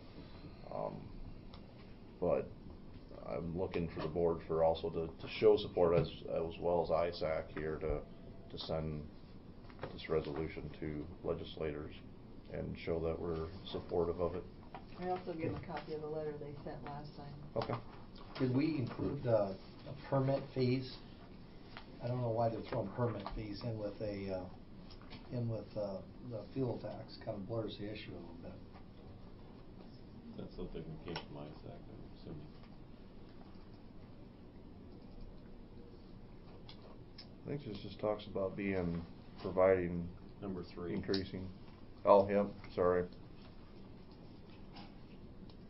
The feeling on that is, my understanding, again, that didn't come necessarily from me, but right now, currently, if you get a overweight permit to run through the county, whether you're crossing 50 bridges, 100 miles of road, it's $10. If you're going to get an annual overweight permit, which we allow up to a certain weight, 80,000 to roughly 115,000, that's only a $300 permit. Obviously, those are larger loads. There's a lot of analysis that has to go into if they want to request to go across a bridge. $10 in today's age obviously doesn't cover it. So I'm guessing that's why they are pushing or discussing that as an option to increase as well. My guess is that on the state level, you're not going to get a straight gas tax increase without something else attached to it. I've hardly ever seen legislation go through with one item. Amendments are always added. So what's the board's wish?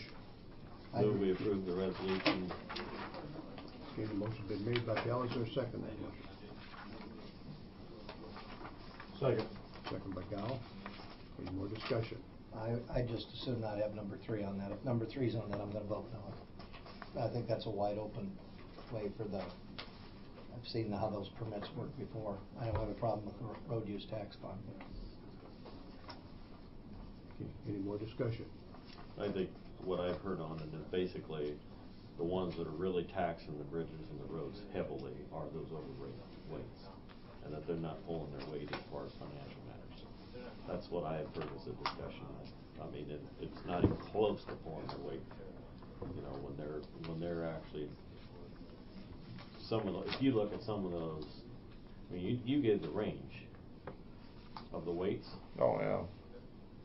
But if they're on the top end of that, look what that does to that road and that bridge. And then for not for $10, but for $300. A lot of them have gone from, because the DOT's been more diligent about patrolling county roads, which I invite. I'll be honest, obviously it's all of our infrastructure. We want to make sure everybody's at least legally loaded per axle. Our requests for permits has gone up quite a bit. You can see that actually in the budget with the $10. When you go to, everybody's realizing, well, at $10 a pop, if I make 30 trips alone in Cedar County on a Cedar County road, $300 isn't a lot. So I'd say the bulk of the contractors in the county have that $300 permit, and they realize that it's a lot cheaper than the $10, $15, $20,000 ticket you can get written if you're grossly overloaded. I agree with actually what John said. The problem I have is if they don't do the full fuel tax. I've seen it happen many times. It's a lot easier to raise a permit fee than it is fuel tax, and I can see them dramatically increasing this permit fee in order to reduce the amount of fuel tax that's paid because it's a safer political vote. I'm just worried about processes. I don't disagree with what John his analysis at all. Okay, any more discussion? Roll call. Bell. Aye. Gal. Aye. Smith. Aye. Coffee. No. You're a guy, so we'll sign and get her off. I've got the Okay. copy over. If you could. Are you Now, there's going nothing to to say that they can strike out number 3 or change number 3 on a different level. This is just the one that we're sending, correct? So this is the one that ISAC sent. Yes, it's just general in favor of trying to get increased funding, and those are some items that they listed. And just so everybody knows, Edith Pfeiffer wants us to pass a county resolution for fuel tax and then hook Highway 30 in it, so I told her to send the resolution. Rob, are you going to be around the rest of the morning in the office? Yeah. So we can go ahead with Warren's presentation and then come back to you on that? Yeah, that'll be fine. Okay. Yeah, just give me a call. Unless some emergency come up, and I hope that doesn't happen. Yeah. I'll be available.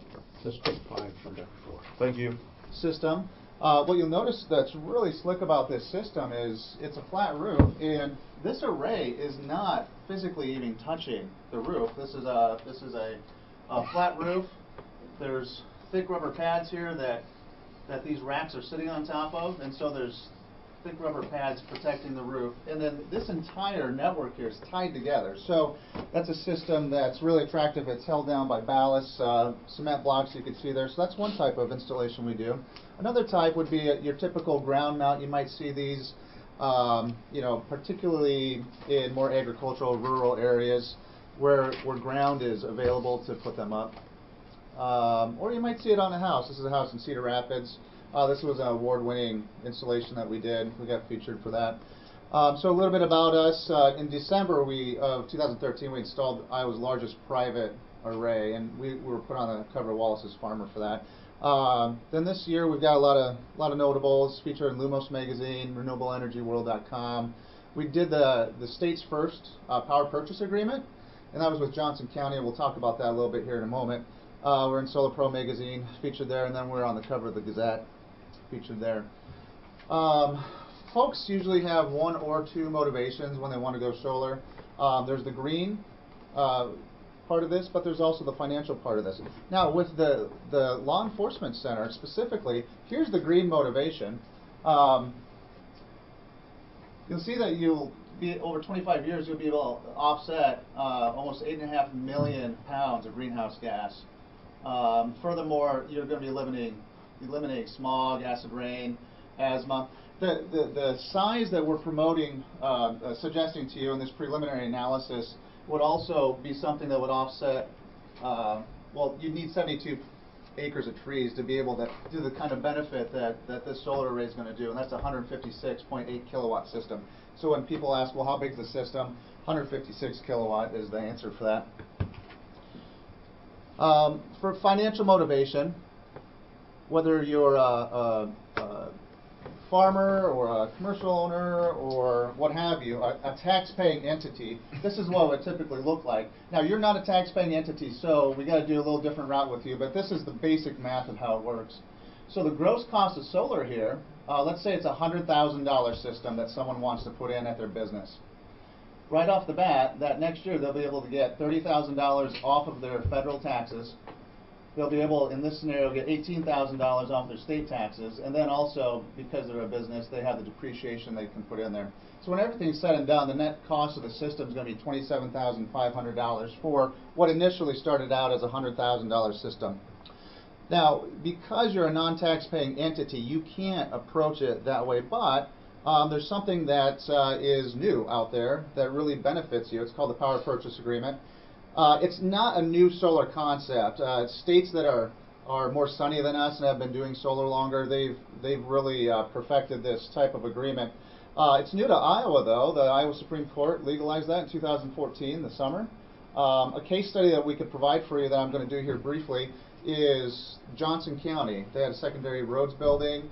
They're the first one in the state of Iowa to do, as a county, to do a power purchase agreement. They unanimously chose Moxie over 7 other folks, and they chose to do a 10-year power purchase agreement. They had options of a 10-year, a 20-year, a 25-year, and as you can imagine, the numbers will look different on those things. So it's good to have choice when you're looking at something like this. They chose the 10-year, and for them, it's going to save them $286,000 over 25 years. So, in short, a power purchase agreement is, I'm just going to read this for you, it's a contract between two entities, one who generates power and the other who purchases that power. The power purchase agreement establishes power rate buyback and provides you immediate implementation while offering zero down financing. So that's the beauty of it. You put zero down, you just start benefiting from it. So as a case study here, Johnson County, this is what they decided to do. They said, you know what, we're not going to do the 20-year, we're not going to do the 25-year, we're going to go with the 10-year, the more aggressive payoff, if you will. They said, we want to pay this off more rapidly, and we're willing to pay a little bit extra up front to do that. So we have a line here that says incremental paid above utility cost. And what that meant for Johnson County was, well, we know we're paying X amount yearly for electricity. We're willing to pay X amount plus a little bit more over 10 years, do that over 10 years. And that way, we're going to own this system outright much more quickly and be compounding the revenue that we're saving.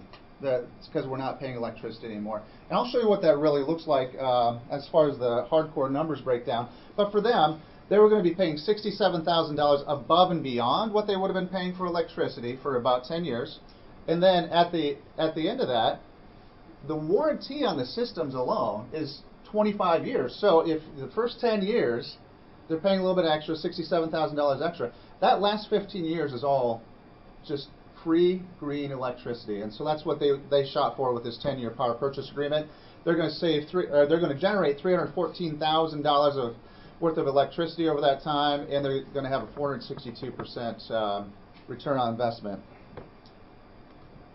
And what that really looks like here, this is kind of the meat and potatoes for you to understand how power purchase agreements work. And so when I hand out this packet to you, you'll have 3 different options to look at. One's a 10-year, one's a 20-year, and the other's a 25-year. And you'll be able to look at these exact same numbers. But what I just explained to you is after year 10, with year 11 here, they have 0 cost for electricity from that system. What they decided to do was, instead of paying $13,000 year 1, which they would be paying to Mid-America, instead they're going to be paying Moxie Solar $19,000, almost $20,000 there.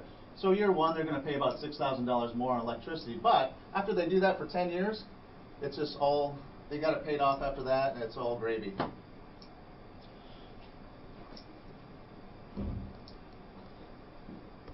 We're looking at the Law Enforcement Center, and there's a couple nice options here as far as roofs go. And further analysis for which roof and for what reasons is necessary to identify exactly where and which roof you want to go on, but there's the options are nice here. Also, there's some green space there. Should you choose to want to go forward with a ground mount, that's an analysis we can do also, because I think there's some potential there for that.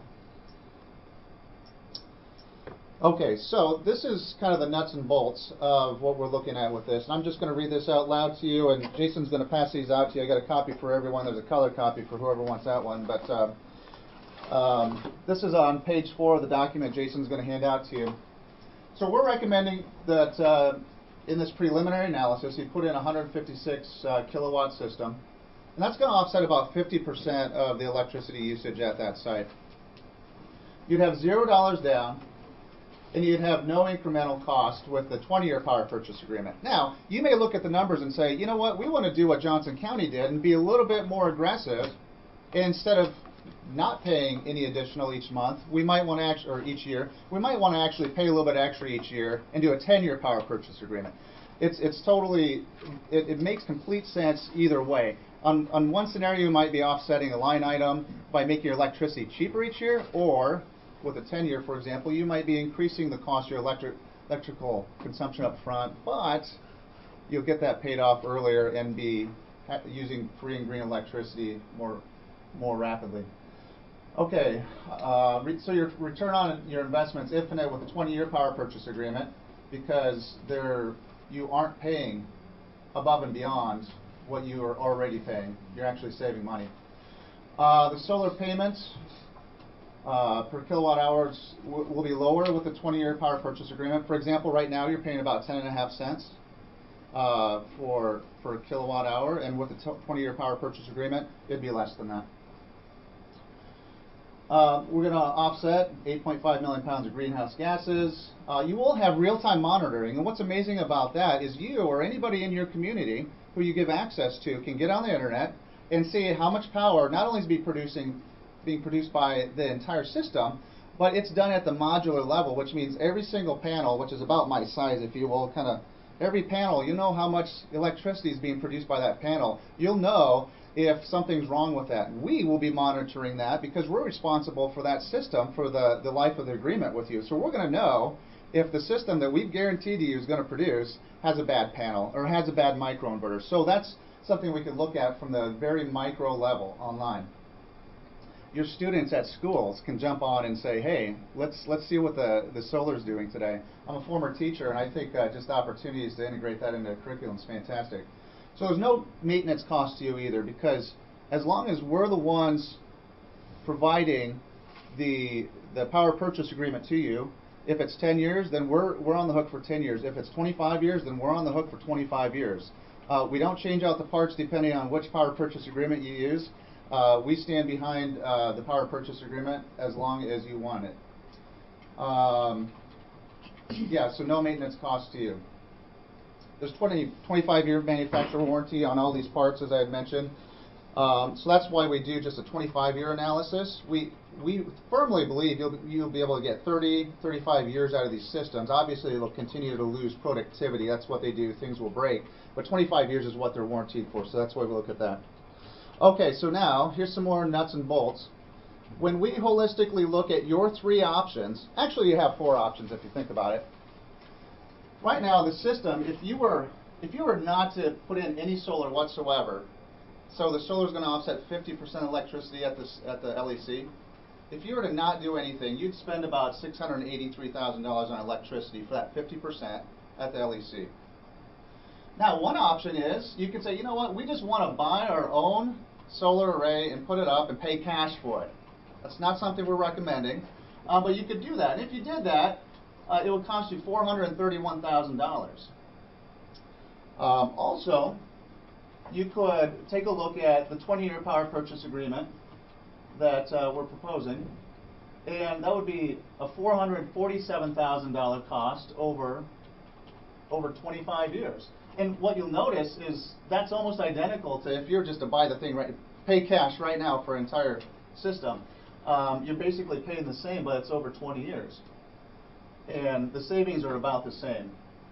So instead of dropping $431,000 now, you could just do it over 20 years. And then the last 5 years of that 25-year warranty period, that's when you really make make up the revenue on that you're saving. It's free green electricity those last 5 years. Now another option you might want to look at, you could do what Johnson County did. You could get more aggressive. You could say, hey, we want to pay this off more rapidly. We'll pay extra each year, and the bottom line is really going to show, because if we're only paying for electricity for 10 years, the last 15 years free and green electricity, we'll save almost $400,000 under that scenario. And I misspoke. The other option we have here, excuse me, is a 30-year model. And again, Moxie is warranting, guaranteeing that it will produce to the levels we say it will produce. So we're responsible for making sure that it produces for 30 years. With that, if you were to remain on the utility company, that's an $878,000 expense. But if you went with a 30-year power purchase agreement, you'd spread those expenses over 30 years. You'd spend $663,000 and still come out $215,000 ahead. So that, in a nutshell, is the summary of the analysis we have for you. One last important note to look at before we jump into the report I have in front of you is the tax credits are scheduled to sunset after 2016. There's a very good possibility that Congress may say, you know what, we want to keep these going, and they'll renew it. It's very possible, and we have no idea. I don't know what Congress is going to do tomorrow, let alone 2 years from now. So it's something to keep in mind that our recommendation would be, at the very least, make sure you do your get free solar analysis done on any of your sites that you're really interested in, just to see if it makes sense for them or not, because you might not have the opportunity down the road to really make it make sense. All right, so we can go ahead and turn the lights on.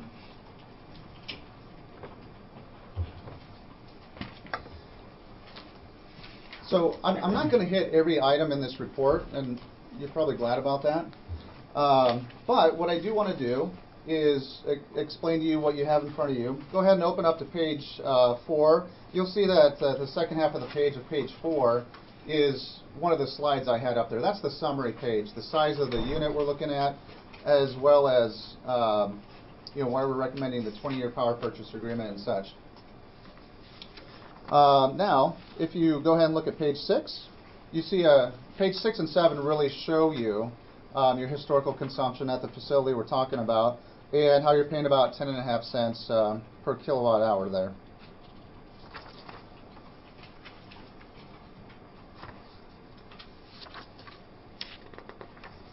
Go ahead and flip forward, and we can dive into just a little bit the page 20. Now, page 20 is the first of your 3 options for doing a power purchase agreement. And it's important for you to just understand, as I laid out with the Johnson County, I explained the Johnson County one. Remember the green section there where there was 15 years where they have free clean energy? This is a 30-year one, so there's no period of free clean energy, but instead it's a reduction in your monthly and yearly operating costs from an electrical standpoint. Just to give you an example, let's look at year 1. So year 1, if you were to remain on your utility and pay for that 50% of electricity that we're proposing to offset, you'd pay about $20,000 year 1.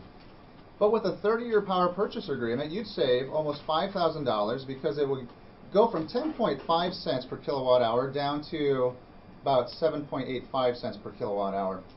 And your cumulative savings right there so far, year 1, is almost $5,000. So with the 30-year power purchase agreement, it's sort of like if you think about a house mortgage as an analogy. You might want to do a 15-year house payment, but it's going to be a little bit more than a 30-year house payment, but you get your house paid off more rapidly. That's the way to look at it. Do you want more of a capital outlay initially, or do you want to actually reduce that line item on your expenses, your electrical expenses? So as you can see with the 30-year power purchase agreement, you will save about $215,000 over the long haul. You'll be using 50% renewable energy at that facility. What questions do you have about how power purchase agreements work and how this type of model works right here? My question is if we went with the 10-year plan, you're saying that they're guaranteed for 25 years. Is that maintenance, is that everything on top of it? I guess I don't, my Yeah. concern is this is new enough and your company's new enough. If we go with the 10-year plan and then all of a sudden year 11 the whole thing just needs to be replaced, are we on the hook for all of that?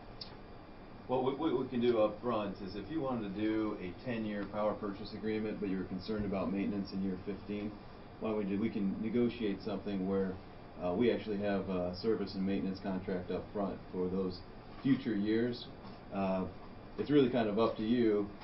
I mean, to take a step back, there's not a lot of work to maintain a solar system. That's the beauty of them. That's kind of, wind was in vogue, 10, 15 years ago, and then it's kind of lost its luster because there's so many different manufacturers out there. You had to maintain the system. You had to have a lift to get up to it and make certain you greased it in a timely fashion. A lot of those manufacturers went out of business, and none of their components were compatible with one another. The beautiful thing about solar is there's no moving parts. Once the thing gets up and operating, there's very little that can go wrong with it. And so your concerns about, what if we had something major from the components point of view go wrong in year 12, although it's valid and something that you should be cognizant of, there's just really not a lot of wholesale items that could cause the system not to work. And so if we needed to, where you said, okay, we've gone through all of our options, 10, 20, 30, or whatever you think the ideal term is for the power purchase agreement, complementing that, we can actually do a maintenance contract as well, where it kicks in year 11, so that you have that confidence that this company will still be responsible for it, because we will be responsible for it anyway. We want to make certain that these systems are up and operating. So in year 11, we're not going to just let it go. So we just need to know what's going on and how we can help out from that point of view. But all of the components are warranted for 25 years. So you won't. Your concern should be about the service call, right? So who pays for the service call, and is that going to add up to be a significant amount or not? And so, because all of the components will go out and swap them out for free. I mean, those are free components. So that piece of things, if you opted for the 10 or 15 or something like that, then we can include some sort of maintenance agreement in there, so that if you felt like that was something of value to you to have the peace of mind, then we can get that included in there as well. A couple things that don't have to do with the agreement, purchase agreement necessarily, but why did you choose the 50% of electricity? Yeah, that's a great question. So legally speaking, we're not in a power purchase agreement, we're not allowed to feed electricity back into your utilities matrix or to your provider. Therefore, we have to size this unit at something that during its max production, let's say you have a really sunny day in May, you're cranking out a lot of electricity. The electricity isn't inhibited by all the heat from the sun because it's not that hot out yet. So you're really cranking out a lot of electricity, but your building is not using much because you don't have your AC on, you don't have your heat on. None of those things are in play. We can't have those things cross. We can't have your usage dip so low where we're creating so much electricity that we're feeding it back into your utility provider. That's the concern. Now, we can definitely dive into the numbers, provide more minutia, and figure out, does that need to be a little bit bigger, does it need to be smaller? But this is a preliminary analysis. 50% is something we felt comfortable with right off the top. Yeah, we always just start with 50, but then if you were relatively serious about it, then we would try to get more accurate information from what the demand is out there. Because right now, all we've got is what your energy consumption is over a period of time. We don't have any idea what that demand is at any given point in time. So if you have a really low demand on Sunday at noon because there's not a lot going on out there, we need to know what that low trough would be in comparison to what our high spike might be. So it's not the worst thing in the world if they intersect, because we can shut portions of the system down.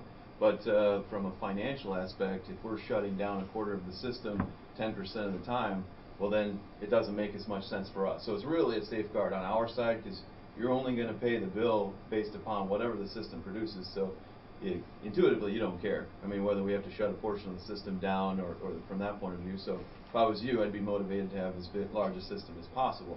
But from our point of view, we need to make certain the thing is whatever we spend to put on your roof then we want an earning revenue for us, because we don't ever get made whole if we can't bill you fully, if that makes sense.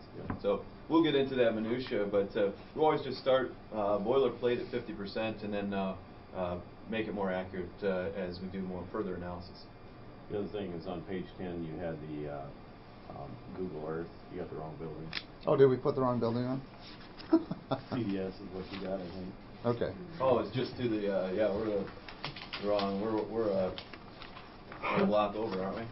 Well, you're just one building to the north. Yeah. That's good feedback, thank you. You say you can't feed back to the local utility the extra energy? The extra Yeah, power? as far as the laws go for power purchase agreements, they've got a few steps to measure whether we would be acting as a utility company or not. And one of those tests is to see whether or not we use the utility company's equipment. So we can't send any of our energy back to any of their equipment. Can't hit their meter, in essence. We could send it back though. Nope. If we would own the solar If system? you owned it, yes, absolutely. Okay, so Yep. if we would, after 1 year, would you still get your credits?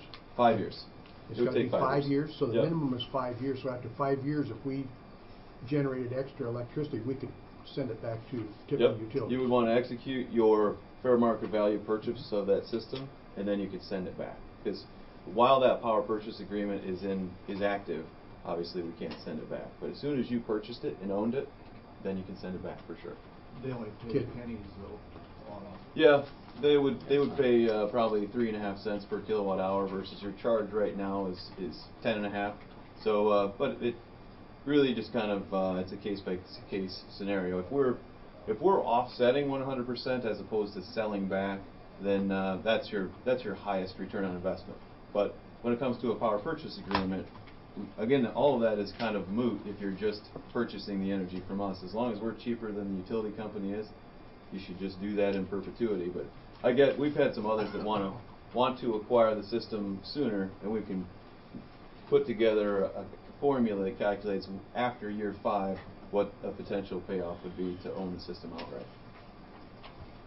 I also see under your warranty that acts of God are not covered. So basically our regular insurance policy, we're going to have to pick up a rider that's going to cover it, right? We would as well. We would insure our stuff and actually name you as an additional insured. And then same would kind of go for you, that if something happened with your building that caused damage to our asset, then we just cross-insure each other. So hypothetically, lightning hits and a third of that system goes down, our insurance company will cover that. It won't be you, as long as there's no damage to your facility. But say that that current went down and fried your main panel, then we potentially could have some liability there because it's our system that fed it back to your panel. But our insurance company is insuring you. You're listed as an additional insured for that piece of equipment. So then we would come in and. How did these hold up, like with hail and that kind of thing? They Yep. take a pretty good beating? Yep, their and warranty it's a is certain- for about golf ball size hail, so 1.5 inch size hail is what they're warranted for. I have not ever had one shatter as a result of hail, but they are glass. They're just a real thick glass, and they're supposed to be able to handle it, and they have to this point. But what I always caution people as well is just make certain you have it insured, because if you get into well, I thought it was this size hail, the meteorologist said it was this size, and you have a picture of it that's a different size, they may, who are they going to take your word for it, or my word for it, or what did the meteorologist say happened, right there. So just insure it, you're going to have the insurance anyway. And while we own it, that's again not your responsibility. If something did happen to them that caused them. So if you go with the 20-year or whatever, then it's not our problem. Not your problem. Yep, that's right. Like with Iowa City over there, where they're going to buy it out in 10 years, what's the buyout? Theirs is a fair market value not to exceed $10,000. Not to exceed. Yep.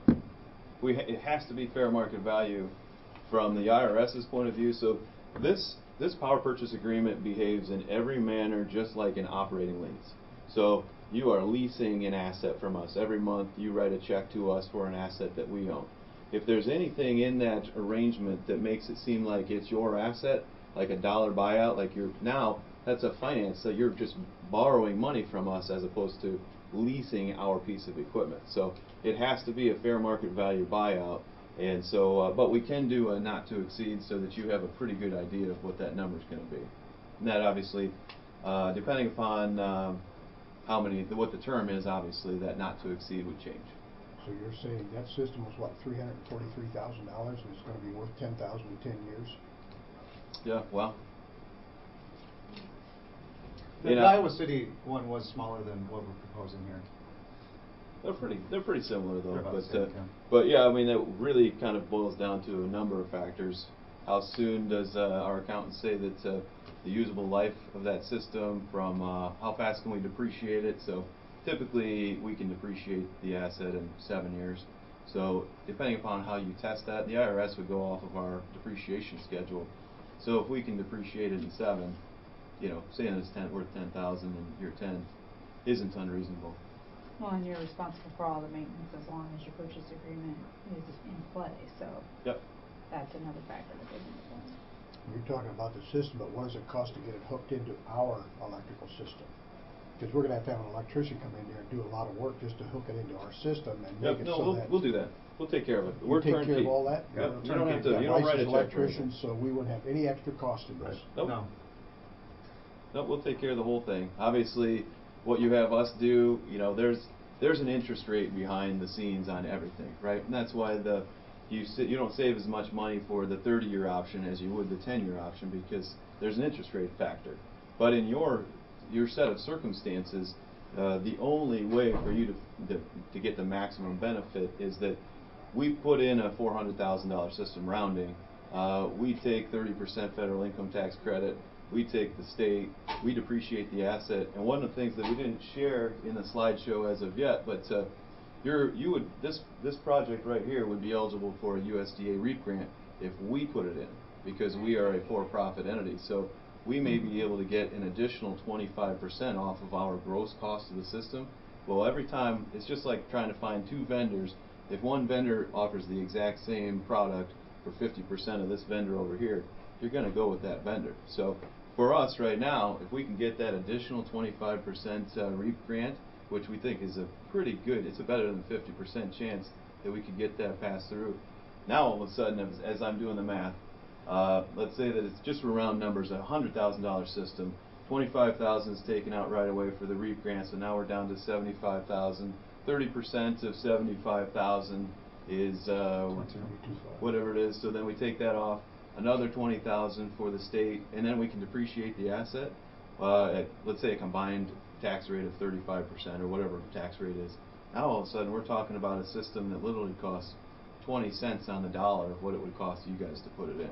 So if we can pass all of those savings on to you, then once you get comfortable with how the numbers work and whether we're a company of integrity and see some of our work, it tends to start being a no-brainer from the return on investment.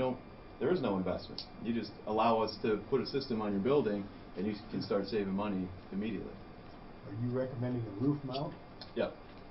We would go through and you have a couple options out there, but Yeah, we're not gonna have anything on the roof. no?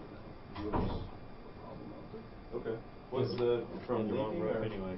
Yeah, right. Okay. Because we can do a ground mount, roof mount. Either way, we can handle it. Either. We got enough ground out there? We'll go through. I mean, we haven't been on the premises even yet, so we'll go out there after this meeting, take a look at it, get that all confirmed for you, and report back. If we proceed with this, we have to take bids from other companies? No. Why not? No. I don't know. I don't run your bylaws, but I would prefer that you don't. Well, let me answer. It would be an expenditure over $25,000. I'm sorry. Yeah. So there has been a little bit of debate in some of the other government entities that we've worked with that I say that we are another utility company, that you just sign up, we provide a service to you, and so you don't take bids for that type of thing. If somebody were going to build a new building for you, you're going to let it out for bid, and whatever your matrix are, low cost provider, whatever it is, then you're going to make a decision on that. But we're not building an asset for you. We're providing utility service. So, I mean, we'll go through and we'll compete with everybody. That's fine. I don't have any concerns with that. the concern I have is administratively, it takes a heck of a lot longer. That process takes a lot longer if you have to let out to bid or an RFP process versus just making a decision on allowing us to run with what your vision is. Well, my personal feeling is I think we need to take competitive bids to show us what's right and what's wrong. Yep. I don't take first person's saying that that's the price that you're going to pay. So. Yeah. Yep. Nor would I. A couple things. Johnson County, in their facility, do you know what percentage of electricity usage? Yep. How'd that end up? Theirs is a little bit different because that secondary roads is considered a campus. They have 1 meter that feeds about 8 buildings there. So the secondary roads building, their goal was to offset 100% of consumption for that secondary roads building. But there's another 7 other facilities that are pulling power from there. So we're offsetting 100% of that building's consumption, but then we're still at, I think it's 46% of the campus consumption.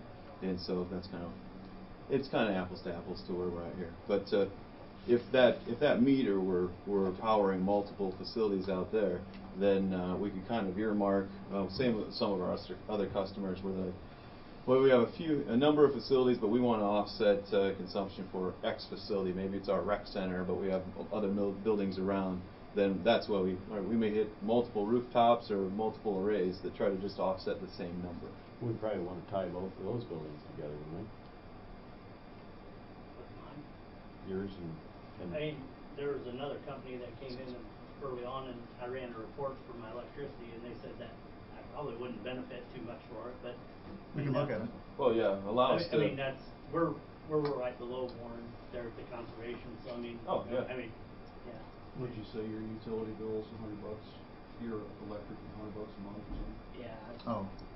Yeah, that's fine. We did, something pretty similar with Benton County Nature Center. So, if you're neighbors, then if we're in the neighborhood, then you can take advantage of that power purchase agreement arrangement.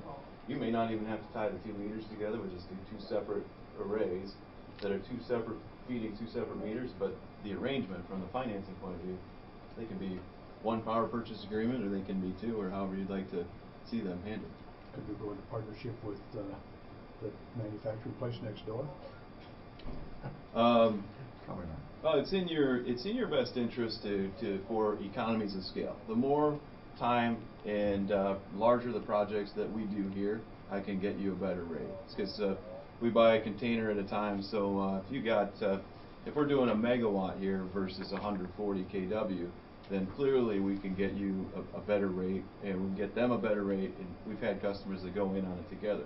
But you can't merge all that into like a solar community like that. They would just be separate projects. Your per kilowatt hour, you said it was 9 something. For yours is 10.5, and then depending upon whether it's a 30-year or a 10 or 20. Let me put page around 20. Page 22, 24, page 20. And also keep in mind, these numbers don't assume that you'll be able to get this REAP grant. If we were able to get this REAP grant for you, all these numbers improve even. So I think the 10-year, so the 30-year is 7.85 cents per kilowatt hour, and then the 20-year is 9.1 cents, and so those are going to save you money from a budget right away, month 1. But if you get to year 10, then that one is going to be a higher rate than you pay now. It's $13.55, but you actually end up netting more savings because you pay it off sooner. Same as a 15-year mortgage versus a 30. If they decide to go with a 30-year, that's 7 point whatever. That's it. That's for 30 years. That's what your utility's going to be. Well, what we do is we include a rate factor in there, an inflation factor, and so I think we have 4% factored in there. So it starts out. So your utility is at 10.5. We're at 7.1 or whatever it is, and then we just project that both of them will start going up every year at that 4% rate. Mid-American, for example, just passed a rate increase that was 4% a year for the next 3 years. So we think that's kind of going to be the going rate over a long period of time. And so everything that we've showed you includes an inflation both at the utility company and at the solar.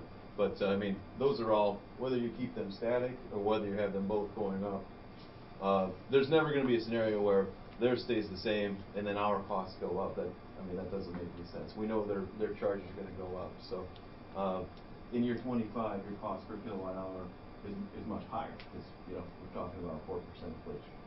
But at the end of the day, we can keep it static, but your beginning number is higher. I mean, we have a return on investment that we have to hit from an interest rate, like how much revenue we can collect to pay off our debt behind the scenes. So whatever makes you most comfortable is the way we can run that amort schedule, but at the end of the day, we still need to, you know, make the margin. So your power increases would be compatible with what the electric company says? Yeah, we're just If trying to they're mark to 4% the one market. year and 2% the next year, your increase will match what theirs is? Well, we just make them static. We'll just do it 4% because it's hard for us to guess what year eight's going to do. And so they may have a 6% one year and they may have a 0% the year before that. So our number is always just going to go up by 4%. So because there's no way for us to determine whether we made a return on investment or not up front if we have to guess at when those rates are going to increase. So we just make it static 4%. You're not stuck to a 10, 20, or 30-year amortization, so Nope. this is just a scenario. We decide, yeah, we're gonna go ahead with it, but we wanna make the same payments we're making now. Yep. And you would amortize that out, and it would come out to 17 years or Correct. something. Yep. You Somewhere in could that do something 15 like that. range. Yep, absolutely. And that's we have so many options that we could show you, but that's a really good example that we should be throwing in the analysis. Just marking to what your rate is today and showing how long that would take to pay for itself. Because then you don't have to mess with your budget up front for the next 10 years, increase it by $5,000 a year. You don't need to play with it on the negative, and it really kind of depends upon your set of circumstances. But I think that's a prudent way of analyzing that structure. Like, okay, let's just not pay any more or less than we do today, business as usual, and then after a period of time, we own that system. So in other words, you're saying like on page 20, right now we'd be paying $20,000. If we go with the solar, we'd only be paying $15,000. That's correct, because that's the So in 30-year. other words, what John's saying, if we pay the $20,000, we'd pay it off faster. Exactly. Yep. Almost twice as fast. Probably twice as fast. I would guess it's 15-year. I had a contractor call me yesterday when he saw this on the agenda, and I don't know that this is correct or not, but I told him I'd ask him. Yeah. He said that the technology for solar is changing so fast, and he perceived, I don't know where he got this information, that there was going to be almost call it a revolution in technology. He said, don't do it right away because in 2 or 3 years things are going to be even better. And I told him I would ask you guys that question. They do get a little bit more efficient every year. The technology revolution that we're talking about in solar really is not pertinent just to solar, it's pertinent to energy storage. So once the battery systems get to the point where they're economical to put in place, then we don't need to worry about the utility company anymore. And so that really just changes the whole game and the whole horizon for all of these different types of alternative energy. It's called distributed generation. So there's a bunch of different types of solar is distributed generation, wind is, fuel cells, that kind of stuff. But 3 years from now, you will wish you had put this in today, because there's not that kind of technology out there that's going to make it 300 times more efficient 3 years from now than it is today. And so typically the newest technology costs the most. And when we're talking about new technology for something like solar, we're not talking about something that can now calculate something that it couldn't before because you got the 4.0 version of something. We're talking about the footprint of the solar. So when we're talking about how efficient a system is, we're really just talking about how much area it takes up to produce the same amount of kilowatt hours per year. So yeah, you could wait 3 years to have the modules be 400 kW modules, 400 watt modules versus the 280 or 300 watt modules we have today. But you don't gain anything from that, even though they're more efficient. Really what they're doing is just reducing the footprint. So I don't foresee anything that's in the next. I just don't foresee anything. It's not rocket science. It's one of those things where maybe we can offset a little bit higher percent of your bill 3 years from now because the system can just produce more. We have more. They just take up much less room. But we're not constricted necessarily by room today. We want to make certain that we're not sending energy back to the utility company. That's the only thing limiting us from offsetting 100% today. Got it, thanks. If they come out with some new technology, and would it be advantageous for both of us to put in the new technology? Would you guys put it in? Could be. More than likely, we would renegotiate the terms of our power purchase agreement because we have sunk costs in the system. I mean, you saw the numbers there as far as we have to pay for the existing technology first. But if in year 12 something is just completely groundbreaking, and we Moxie Solar feels like our system, our equipment is paid for, so that we haven't taken a loss on the old equipment, we'll be the first ones as the sales guys to come to you and be like, okay, that system worked terrifically for all of us. Here's the new stuff. What do you think? Should we put this one in now? But the nice thing about this is with the components that we have today, they will work for 25 years. If something is way better than they are 15 years from now, you always have that option to move forward and actually upgrade the system. But you guys, if you're not sitting around this table 15 years from now, and the next crew that's in here isn't doing anything about it, that system that you put in will still be saving the county money. No new technology, no nothing other than sun comes up in the morning. So I mean, that's the beauty of kind of the solar philosophy, especially with the power purchase agreement. You just really don't have to do anything with it. What about if there is revolutions to the battery situation? Can that be a separate component? Yep. Where we could upgrade that particular part of it? Yep. Then overnight what we would come back and say is, well, instead of us doing a 46% or 50%, let's do 100% and get you completely off of the utility company or whatever. But this, now we can double the size of the system, put that energy storage in, and now it's truly self-sufficient. And then you also have the emergency preparedness part of it too, that if the utility, if the power line goes down half a mile from you and blows out a transformer or something like that, you don't care. You still got power. You don't need to worry about the backup generator that you've got on site now. It's but you can't use solar for backup generation as of right now. So I guess I've got a series of questions, but it goes towards the green side of it. Where does most of our electricity come from we use here? There's different coal plants around this side of the state where it would come from. And what were the numbers you gave that this would save over in pollution? Well, Troy, if you have that. Yeah, 8.5 million pounds of CO2 over 25 years. I guess the thing that I have trouble understanding is how do we know that we've saved that? I mean, those coal plants, they're going to be dumping. They're still going to be running, still dumping out pollution. How do we know that what we put in actually reduces that? So first of all, like the easy answer is let's think about the middle of summer when everybody's got their air conditioning on in the middle of a weekday. Every business has their air conditioner on, every residence has their air conditioner on, and the utility company warns that they're at peak levels. Solar performs at its best the middle of summer when there's lots of sun out, and so that's when they charge. That's when the utility company starts charging people like you, potentially a lot of large manufacturers, 3 times as much for that energy in those peak times, because they have to try to crank that energy up from someplace else. So in that scenario, if we put solar on, we're really taking that little peak out of the energy production piece.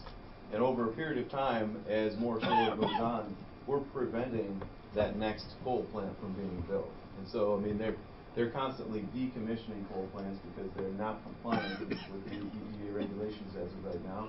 And so the more solar we put in, we're literally preventing them from actually putting another coal plant in. So just the natural progression over 25 years is that there will be more reliance upon renewables 25 years from now than coal plants. So, but it will take a while in evolution. But the short answer is any kilowatt hour that we produce, there's a matrix that you can check through the EPA or from NREL or some different websites where they'll tell you this is how much you save. So those numbers that we shared aren't from us. We don't calculate that. That's provided by the not the EPA, but who is NREL, I guess it is. So National Renewable Energy Laboratory. So you had a series of questions. That was all for you. Okay. Did I hear you say just a few moments ago that when this purchase agreement would be fulfilled, whether it's 10 years or 30 years, it will still only be 50% capacity of what is used? Yes. And then what does it take if they want to make it 100%? And would that be a new agreement from you? Mm-hmm. More than likely, unless the legislation changes, if they wanted to put more on at some point, then it would still be a power purchase agreement arrangement. But legislation will evolve over time. So there's the only reason a power purchase agreement is in existence today is that the solar incentives are income tax based. So if you don't pay income taxes, you just don't have a way to take advantage of those incentives. And I don't think that's what our legislators had in mind, to penalize, government entities or not-for-profits because they don't pay taxes. And so I believe that over time, legislatively, they'll change out this loophole to make everybody eligible.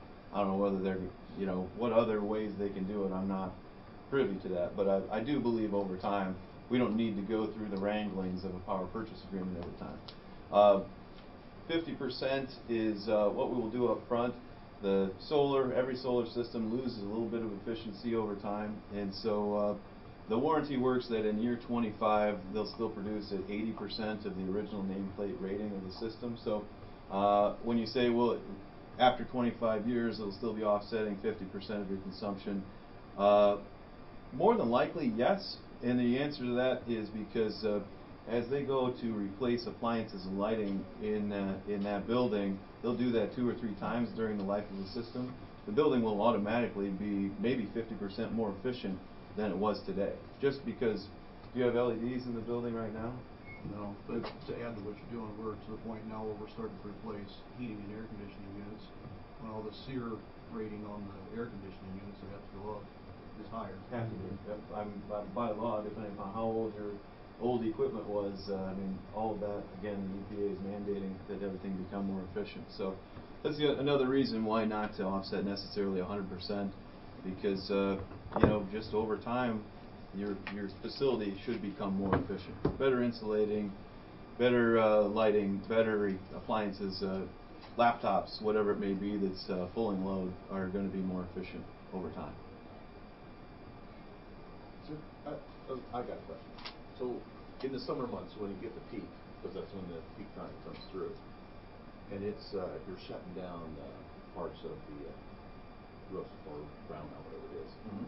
How do you control spikes that come into the building because we have some sensitive equipment down there? Spikes coming from utility or from power source? Okay. You're asking an electrical engineer's question to a finance guy, but I wouldn't be able to answer that. We've never had any issues with power surges. As far as it frying out the actual panel out there, or having an issue backfeeding into our system and causing damage to from our your array. system coming into some. Oh, our array won't have any. That's what the inverter's for. Yeah, exactly. Our array won't cause anything like that. And so, just so that a little bit of Solar 101, today is the day the system will have peak energy for the full year. It's minus 6 degrees out, full sun. This is where we would ever be in danger of having the highest amount of voltage. The middle of August, if it's 100 degrees out, the reason it produces more on an August day is because it's a really long day and it's going to be sunny. But that peak will probably be about 15% less than the peak today. So we're actually, it's kind of a misnomer that it's going to be a short day today from a sun point of view. It's clear low in the sky, so it's not terrific sun as far as that goes for longevity, but it will peak. It'll have a higher peak today in its performance than it will in August. But to get back to your question, there's not an issue. Those inverters will all mark their frequency. They'll match the utility frequency. There's never an issue with spikes or anything like that. It's not like when you see a compressor kick on and you see the lights flicker or something like that. You don't know how much is coming from the solar and how much is coming from the utility company, and it's seamless because it matches that frequency perfectly, and the voltages just are are not an issue. Any more questions for him? Thank you. Thank you. Presenting it. We'll take it under advisement and go from there. How many other areas, I mean, you have some businesses, buildings such as ours in the area other than Johnson County? Yep. We can have you, you know, at some point come on and take a look at the Johnson County one. That's going to be most similar. But there's one, Greg Teenan's house. I don't know if you guys know him, but we built that one and had an open house this fall. I mean, I told him that we were going to be here today and said, you know, he said if anybody wants to come out and take a look at it, it's up and running. So relative to size, how big is that one? Oh, boy, I think I'm not going to recall what his is. It's got to be a 50 kW maybe, and we're talking about maybe 3 times that size here. But when we're talking about scale, 3 times a 50 or a 150, they're the same number. It's just a number of modules. So if we're talking about a 2 megawatt system versus a 3.5 kW, there's some wicked more engineering involved in that, but there's hardly much for engineering involved in this project that we're talking about here. So it's not overly cumbersome. What kind of property taxes is the county going to get off of that? Well, you're not going to get any for 3 years because you're prevented by law from collecting them on solar for the first 3 years, I believe it is, and then whatever you guys decide you want to do after that. Well, I mean, our assessor can assess it at a value. He can. You just and then you guys would have to pay the taxes on that. Is that figured into that? You're exempt for 3 years, right? Yep, you're exempt, right. Yeah, so I guess we would have to talk that through a little bit, but we have not come across that as of yet. They haven't been taxed yet? Nope. Not one of our systems has been taxed. I think the philosophy. There's great teens out there after 3 years. What's that? The assessor will probably tax great teens after 3 years. Mm-hmm. Okay. I think the philosophy is, do you want to encourage or discourage, and would that be something that would flip someone's mind if they want to go forward with solar or not because there's new taxes? It's not new to Iowa. I mean, all these states have gone through it, and it's not heavily adopted where additional taxes are assessed, but it's just, you know, local philosophy or state philosophy. What do you want to do? Can I ask your name? You're Troy Miller? I am Troy. And what is your name? Jason Hall. Hall? Yep. Thank you. Thank you. Keith Whitlatch.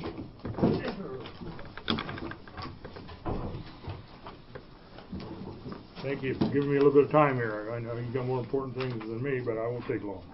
I think you've all got the letter that we sent in. Basically, what I would like to do is have your approval to pay the old jail off early. I think we've demonstrated down there that we're a viable organization and we continue to go forward, and we're a good part of the community, and I'd like to see it taken care of, I guess. So you're going to write us a check for $13?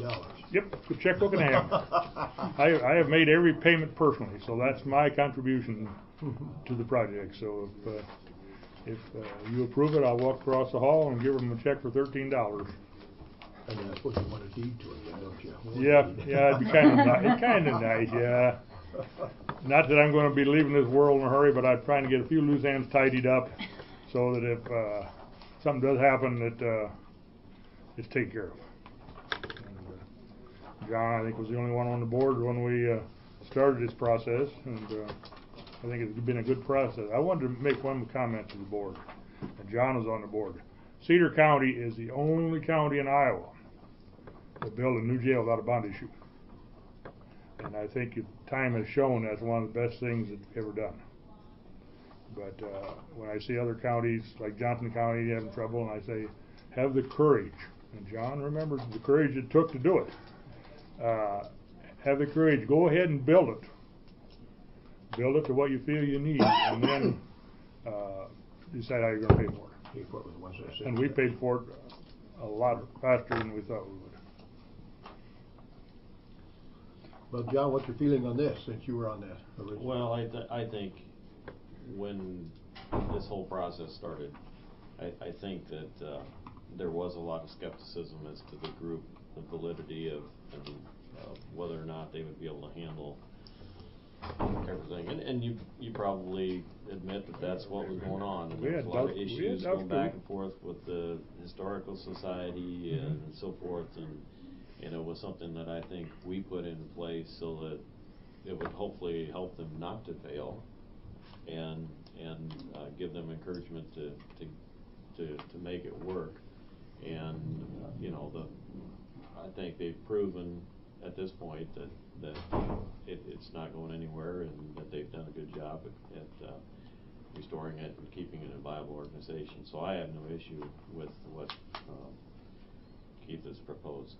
I think the majority of the credit goes to the guy sitting right there. He's a big driving factor behind that building. And we appreciate everything you do with that, Keith. I mean, Yeah. you've done a phenomenal job. You and your whole group have done a phenomenal job. I think if you recall, when I was still sheriff, my comment was it would make a nice parking lot. And as soon as I retired, Jeff knows this, the historian part of me kicked in, and I said, we got to save it. So it was not functional as a jail anymore, but it's a unique facility in the whole state of Ohio. Your relationship with the association has been good in so many ways. Oh yeah, the Sheriff Association. I was out there last month, and they've been giving us a donation $2,500 each year, and they're proud of it. And it is the official museum for the whole state of Ohio for the Sheriff and Deputy Association, and we're still trying to get more artifacts up from them. But they are real supporters, so that's one of our biggest supporters. We took our son to see it one time, and he couldn't believe his dad actually put people in there. Yeah. So then my husband started feeling really old. Okay, what's the board's wish? I need a motion then. I move that we go ahead and accept the payment. Payment and then issue a deed to the Cedar County Friends of Historic Preservation, right? Yes. Second that. Motion been made by Smith, second by Bell. Any more discussion? Roll call. Smith. Aye. Bell. Aye. Kaufman. Aye. Gal. Aye. And Gerber Guy. Thanks again, Keith. Thank you for doing that. And good to see you, Jeff. Jeff and I serve on a lot of organizations together, and I don't get to see him very often anymore. That makes good and bad, right? Yeah, and they won't let me serve under the Republican Center Committee. I don't know, they're kind of choosy there. Keith, Thank you. Hey, Keith. I will tell the auditor what took place, so he can get that. Can I give him a check now, or? Yeah, I would Okay. think so. Okay. Make it out to me otherwise. Might take a little while for the attorney to work it through. Well, first check might bounce anyhow. Okay, going back to treasurer, it went around, he had these unclaimed fees, the 4 checks, one from Community Bank to William Buck Road, Stephen Simon, Kerry Drake, and Roger Christopherson for a total of $33. We need a motion to abort them. So moved. Okay, motion been made by Bell. Is there a second then? Second. Second by Gall. Any more discussion? Roll call. Bell. Gall. Aye. Smith. Aye. Kaufman. Aye. And Gerber Guy. Okay, we'll have Rob again, then he wants to.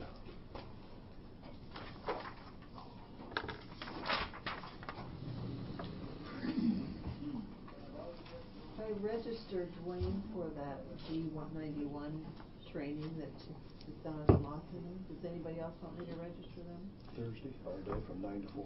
We're ready for you. Do you have that on that poster? I want to send it to a couple people that showed interest on the Star sign. Do you have that? Yeah. Do you have that on electronically? I can scan it and send it to you. Yeah. Could you send that to my home, then I'll forward it to a couple people. Like I said, I registered Wayne, but I don't. If anybody else wants me to, I have to let you know. What'd you say? I said I'm out of town. Oh, okay. I thought you said that's fine. And does the board care if I go ahead and take this certificate? We'd like to shake congratulations. Thank you. And I called the other people, and I'm trying to set up a time for them to come in. I think Merlin Shocker's coming on the 20th. Julie's letting me know about Bobby, and then Rob wanted to wait on Russell Gibbert until he officially hit that mark, January 30th, I think. Statewide supervisor meeting. Nobody registered for that? That's in February, isn't it? February 12th, isn't it? Is it the 12th? February 12th. February 12th, is it? If you want me to register on it, let me know. You know, that's just a one-day deal. This document on Walsh Electronic Security that Tim sent, do you want me to forward that on to anybody? Said, Courthouse security.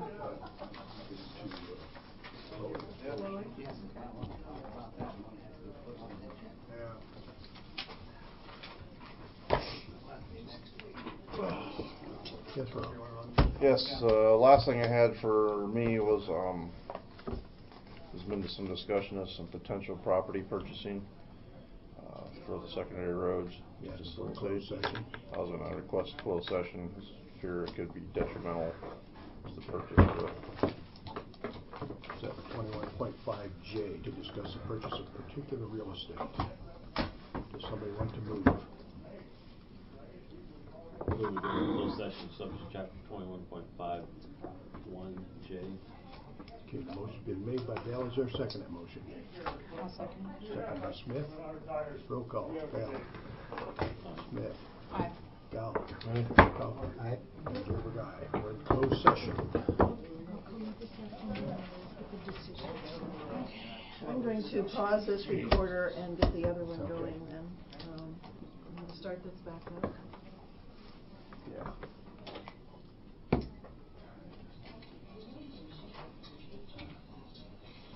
Buddy from Arizona. And I don't know if they're here yet. I was just gonna give you a quick update. We've taken in, I wish Sue was here actually, but 800 ton of salt so far in our contract this year.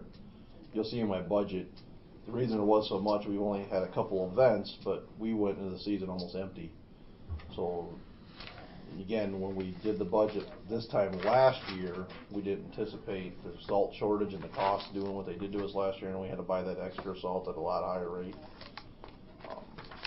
We're sitting okay on our contract. Again, I had a contract 1,500 ton, and you can go plus 10%, minus 30%, or go up to 70% is our window, and I'm hoping to stay as close to that 70% as we can, but you can tell we're getting close already.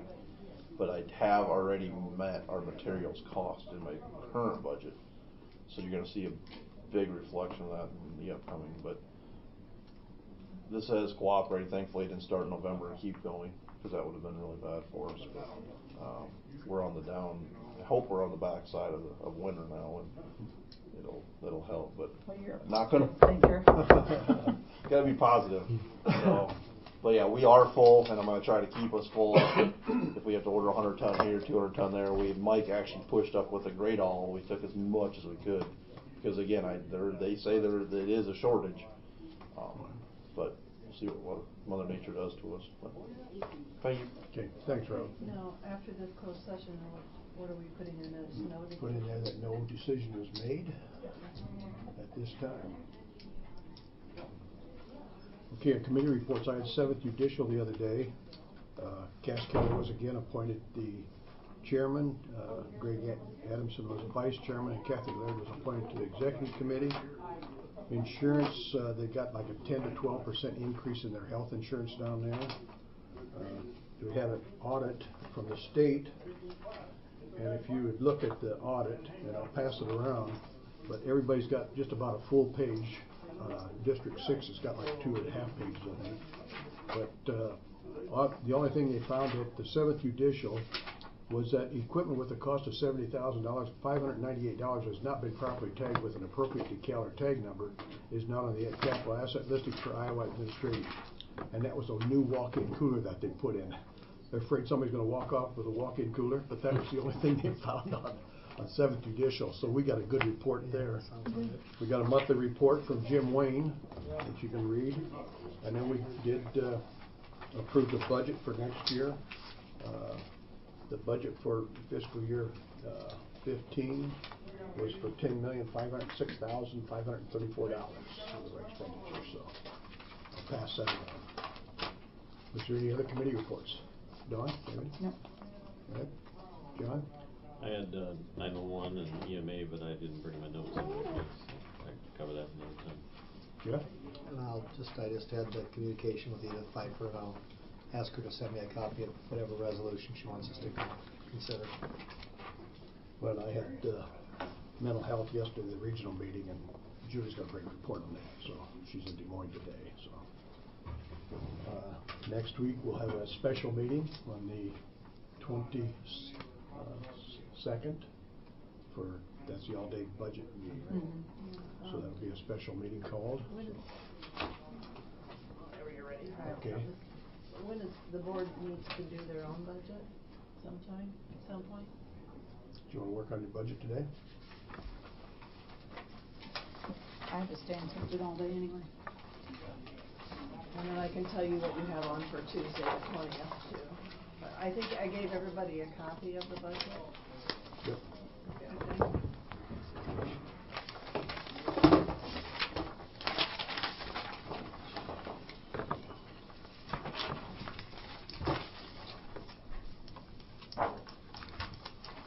Okay, on wages.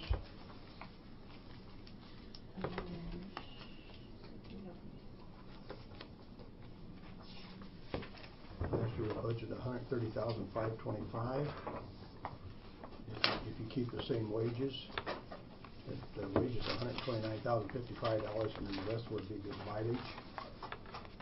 But the mileage is going to go up a little bit because Don will probably get mileage, but you aren't going to come once a week, so that should be just about erase that. So it depends on what you're going to give yourself. Are you going to give yourself a raise or leave it as is? Do you claim mileage? Freeze Jeff? it, don't we? Huh? Do you claim mileage?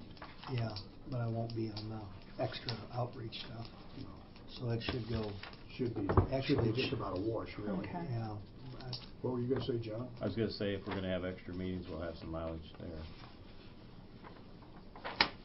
What do you want to go, about 132,000 then?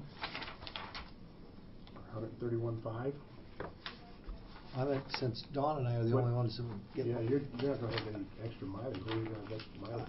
Well, you'd have extra mileage to the other meetings if we're going to be attending the other communities. No, I wasn't going to charge any mileage for mine. I wasn't because there was only two of us going. Yeah, Yeah. only two going, it's really not a I don't know meeting. what everybody else thinks, but I don't think we ought to charge mileage for that. No. I don't know why we're asking people not to charge or take mileage for that if they're taking mileage for the regular meetings. Because it is if we're expecting it to be a meeting that we're to attend, I think there's no difference between them. Well, personally, I won't. So, but I mean, it's up to I'm Dawn. not going to charge mileage. I haven't gotten paid mileage to go into a meeting and sit in Brad? 10 years. No, I'm not gonna charge. So you're going to charge mileage, John? I just don't think it's fair to pay mileage for coming to the meeting here versus not go, somewhere else.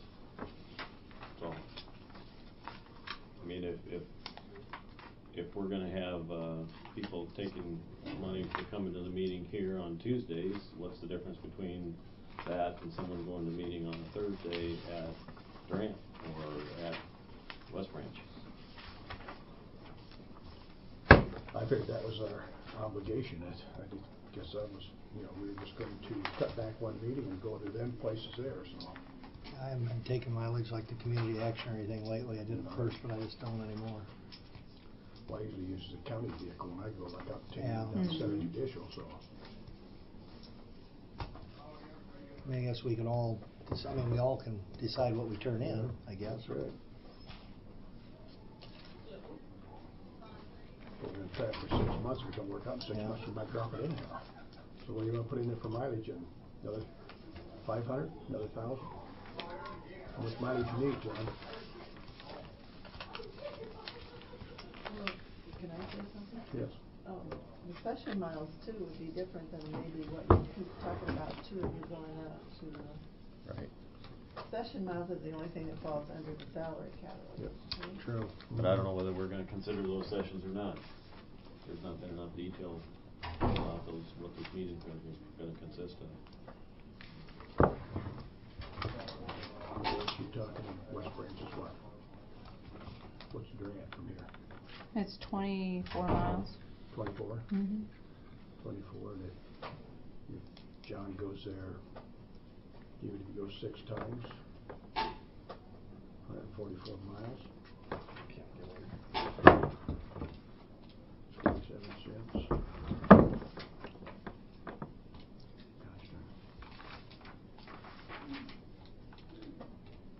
$67.78. For West Branch? For, no, if John would go to, that's Durant, going to Durant. Well, why don't we wait 24 till we miles. get our, why don't we wait till we get our schedule, then we can. Well, I'm just trying to get Oh, something okay. in Oh, I the get- budget, yeah, all right. If he wants to consider session miles, then if we go $30,600, we should cover it then. Well, round it off. Huh? They said round it off. Yeah. Well, and like, wouldn't it be more feasible if you and I went to the ones on the southern end of the county and, I mean, I don't really care, but I think it's good we all get around if we everywhere. mix a little Charge bit, it helps anyhow. too.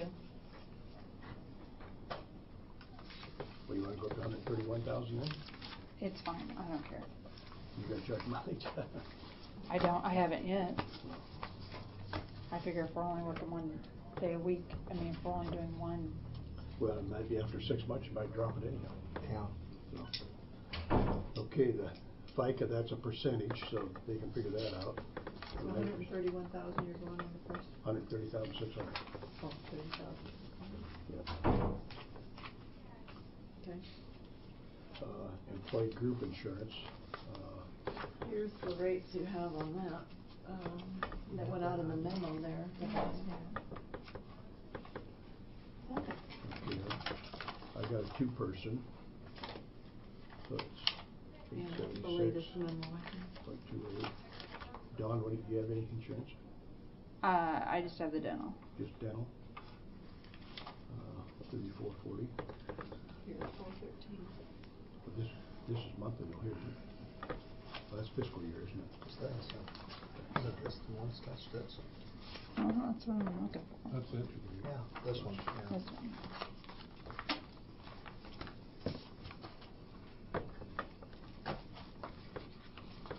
This one. This here is for monthly, isn't it? Yeah. And the dental is yearly, right? Yeah, they put monthly and yearly in there for dental. Okay, so 876.28 times 12.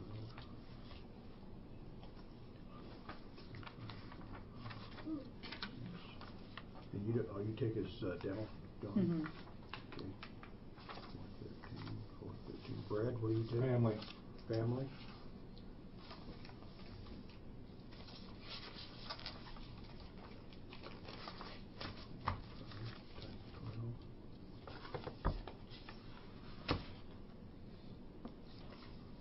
You take dental too, don't you, Brad? Mm-hmm. John? It's family. Family? 671540. And you take dental too, don't you, John? Yep. Brad? Jeff? I don't take dental, and I better say family, but I'm probably gonna be going off the county insurance, so I probably won't be taking anything. But you better figure, until I know that for sure, no Okay. dental and health, and then it'll be a savings if I go off. Okay. 67.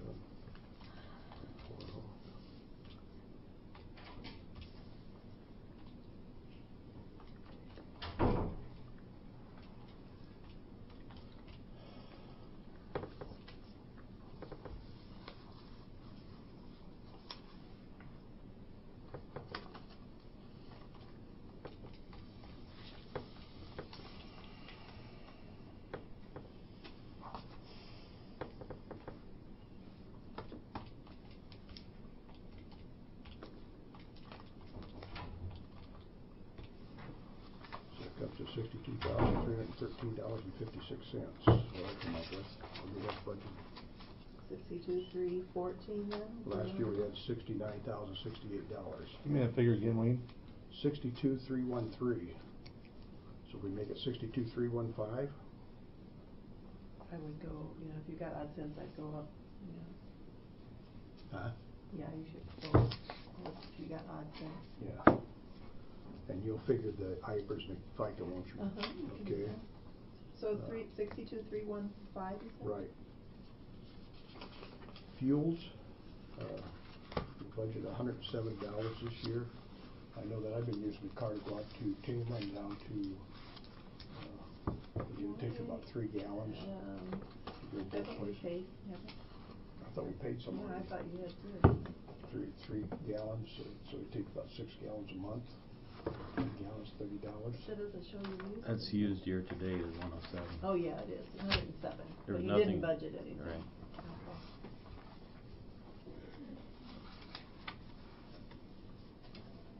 Used So we probably better 136, so you're. budget a couple $100 in there, because that's only half a year there, 107.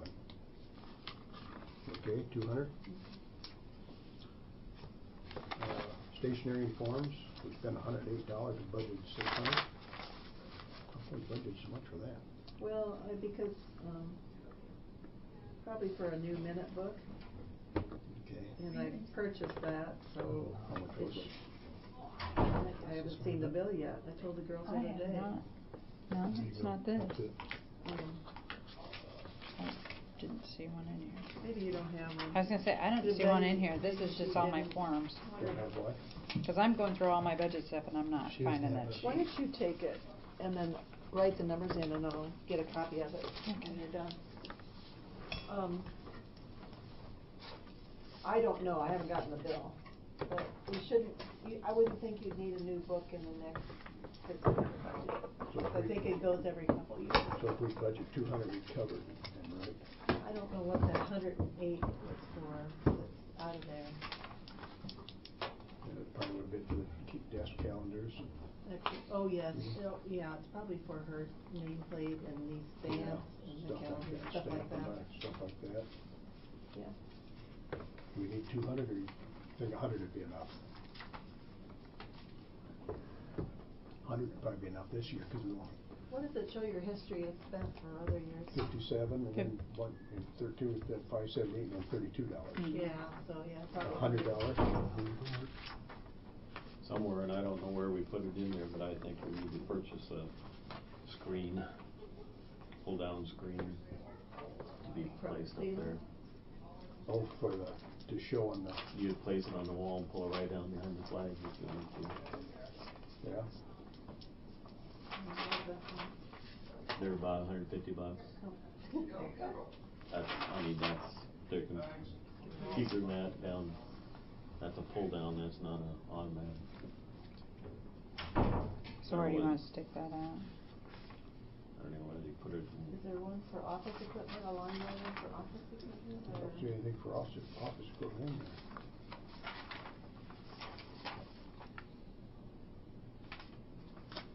I don't see anything for office equipment. The other thing is we need to check with the sheriff as far as whether he anticipates any need for the Civil Service Commission. Cause that's his determination in our budget. I'll call him. Ask him. See if in there.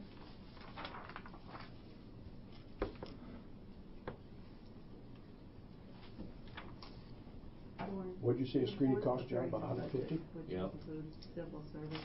Well, we could put in stationary forms. And just add Put it in there, equipment. $250 on that? No. So make it a total of 250? Yeah. Sheriff doesn't anticipate any need for that Civil Service Commission at this time. Okay. Magazine periods and books. We haven't spent anything the last 2 years, and 3 years ago we spent $125. Was that Probably for the code books. Code books? And now they send it out in a CD, don't they? And I think he decided you could use the auditors Yeah. if she was getting. Okay, publication and legal notices.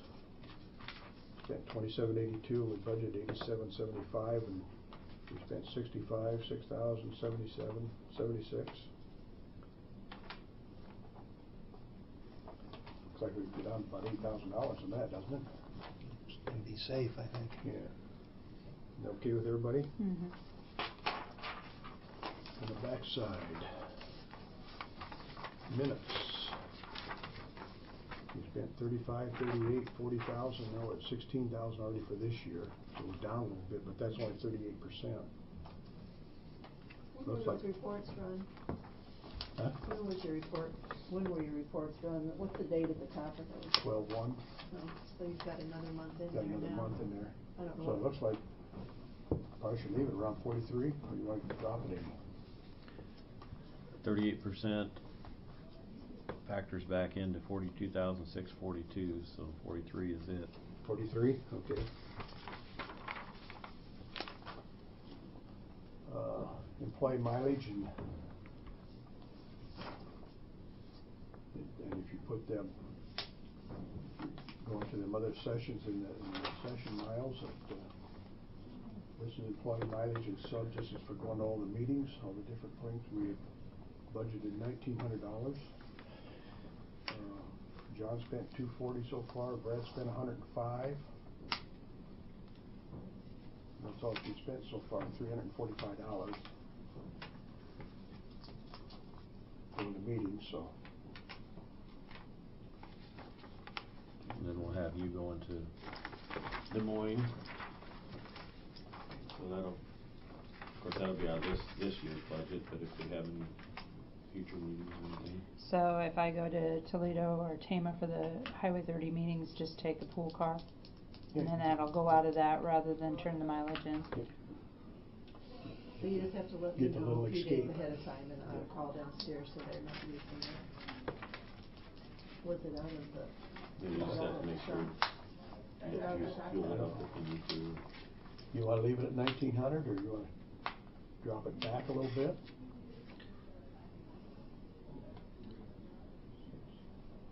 Gas is way down. Huh? Yeah, gas is down, but that. This goes off of our mileage set. This is mileage is still at 47 cents. 3, 4. Well, in 2013 it was about $1,500 in 2013. If we drop it back to 1,500, we should be covered, shouldn't we?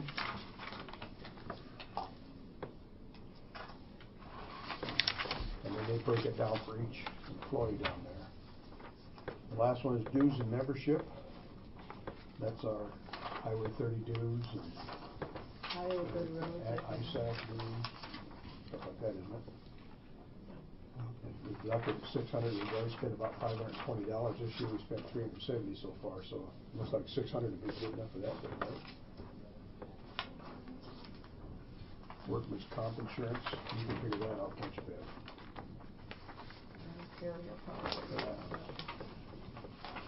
What was that dues, what was it?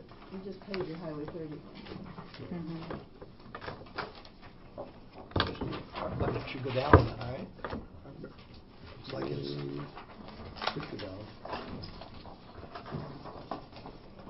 What about Pioneer Cemetery? $99.99. I'll leave it at that. Oh, where we at? Pioneer Cemetery. I'm looking for it. Oh, we do that one on 11:30 on Yeah, we did. Tuesday. Oh, we got that one coming up? Okay. Yeah. Okay. We'll turn this in. John, I'll put those other figures in, make them give you back. Okay. Oh, you got- I'll take it, I'll just take this one in. Okay. Give it We're back. gonna turn that into Terry then? I'll give it to Carrie, we'll Okay. figure these other things, and then Okay. I'm gonna give Dawn a Then call. bring it back to us. That'll be fine. Okay, is there anything else coming for the meeting? Well, on Tuesday, January Okay. 20th, I could tell you, you have a long day. Yep. You have claims to approve. Your eminent domain appointment, plus all the other things that are normally at the top. You have budget reviews and budget and funding reviews starting at 9 o'clock. You have workplace learning connection at 9. Now, I put some of these closer together thinking they won't take very long, and then you won't have a big gap in between. They might have to wait a few minutes. 9:15 is senior citizens. 9:30 is fair association. 10 o'clock is libraries. 10:30. At 10:30, Mr. Don Etler has asked me to put on your agenda to approve plans, specification, bidding documents for Drainage District Number 1 crossings of Highway 38. Set bid letting date and time. Set public hearing date and time. He's going to send the documents to the board ahead of time. Okay. He plans not to attend this meeting, but to be available by phone if needed. Then he's proposing February 3rd at 10 o'clock to open bids, February 3rd at 11 for the public hearing, and then consider awarding contract. He's planning on attending the February 3rd meeting, but perhaps that would not be necessary, but he told me he's coming because that's the time he wants to meet with me right away. So that's at 10:30. At 11, Historical Society, 11:30, Pioneer Cemetery Commission. Then I have a break from 12 to 1. 1 o'clock, Cedar County Economic Development Commission. 1:30, Wilton Development Corporation. 2 o'clock, the bankers you asked to meet with the bankers for the Salmon Drainage District. And I've heard back from 3 of them. One couldn't attend at that time, but Bob Steen and one other one will be here.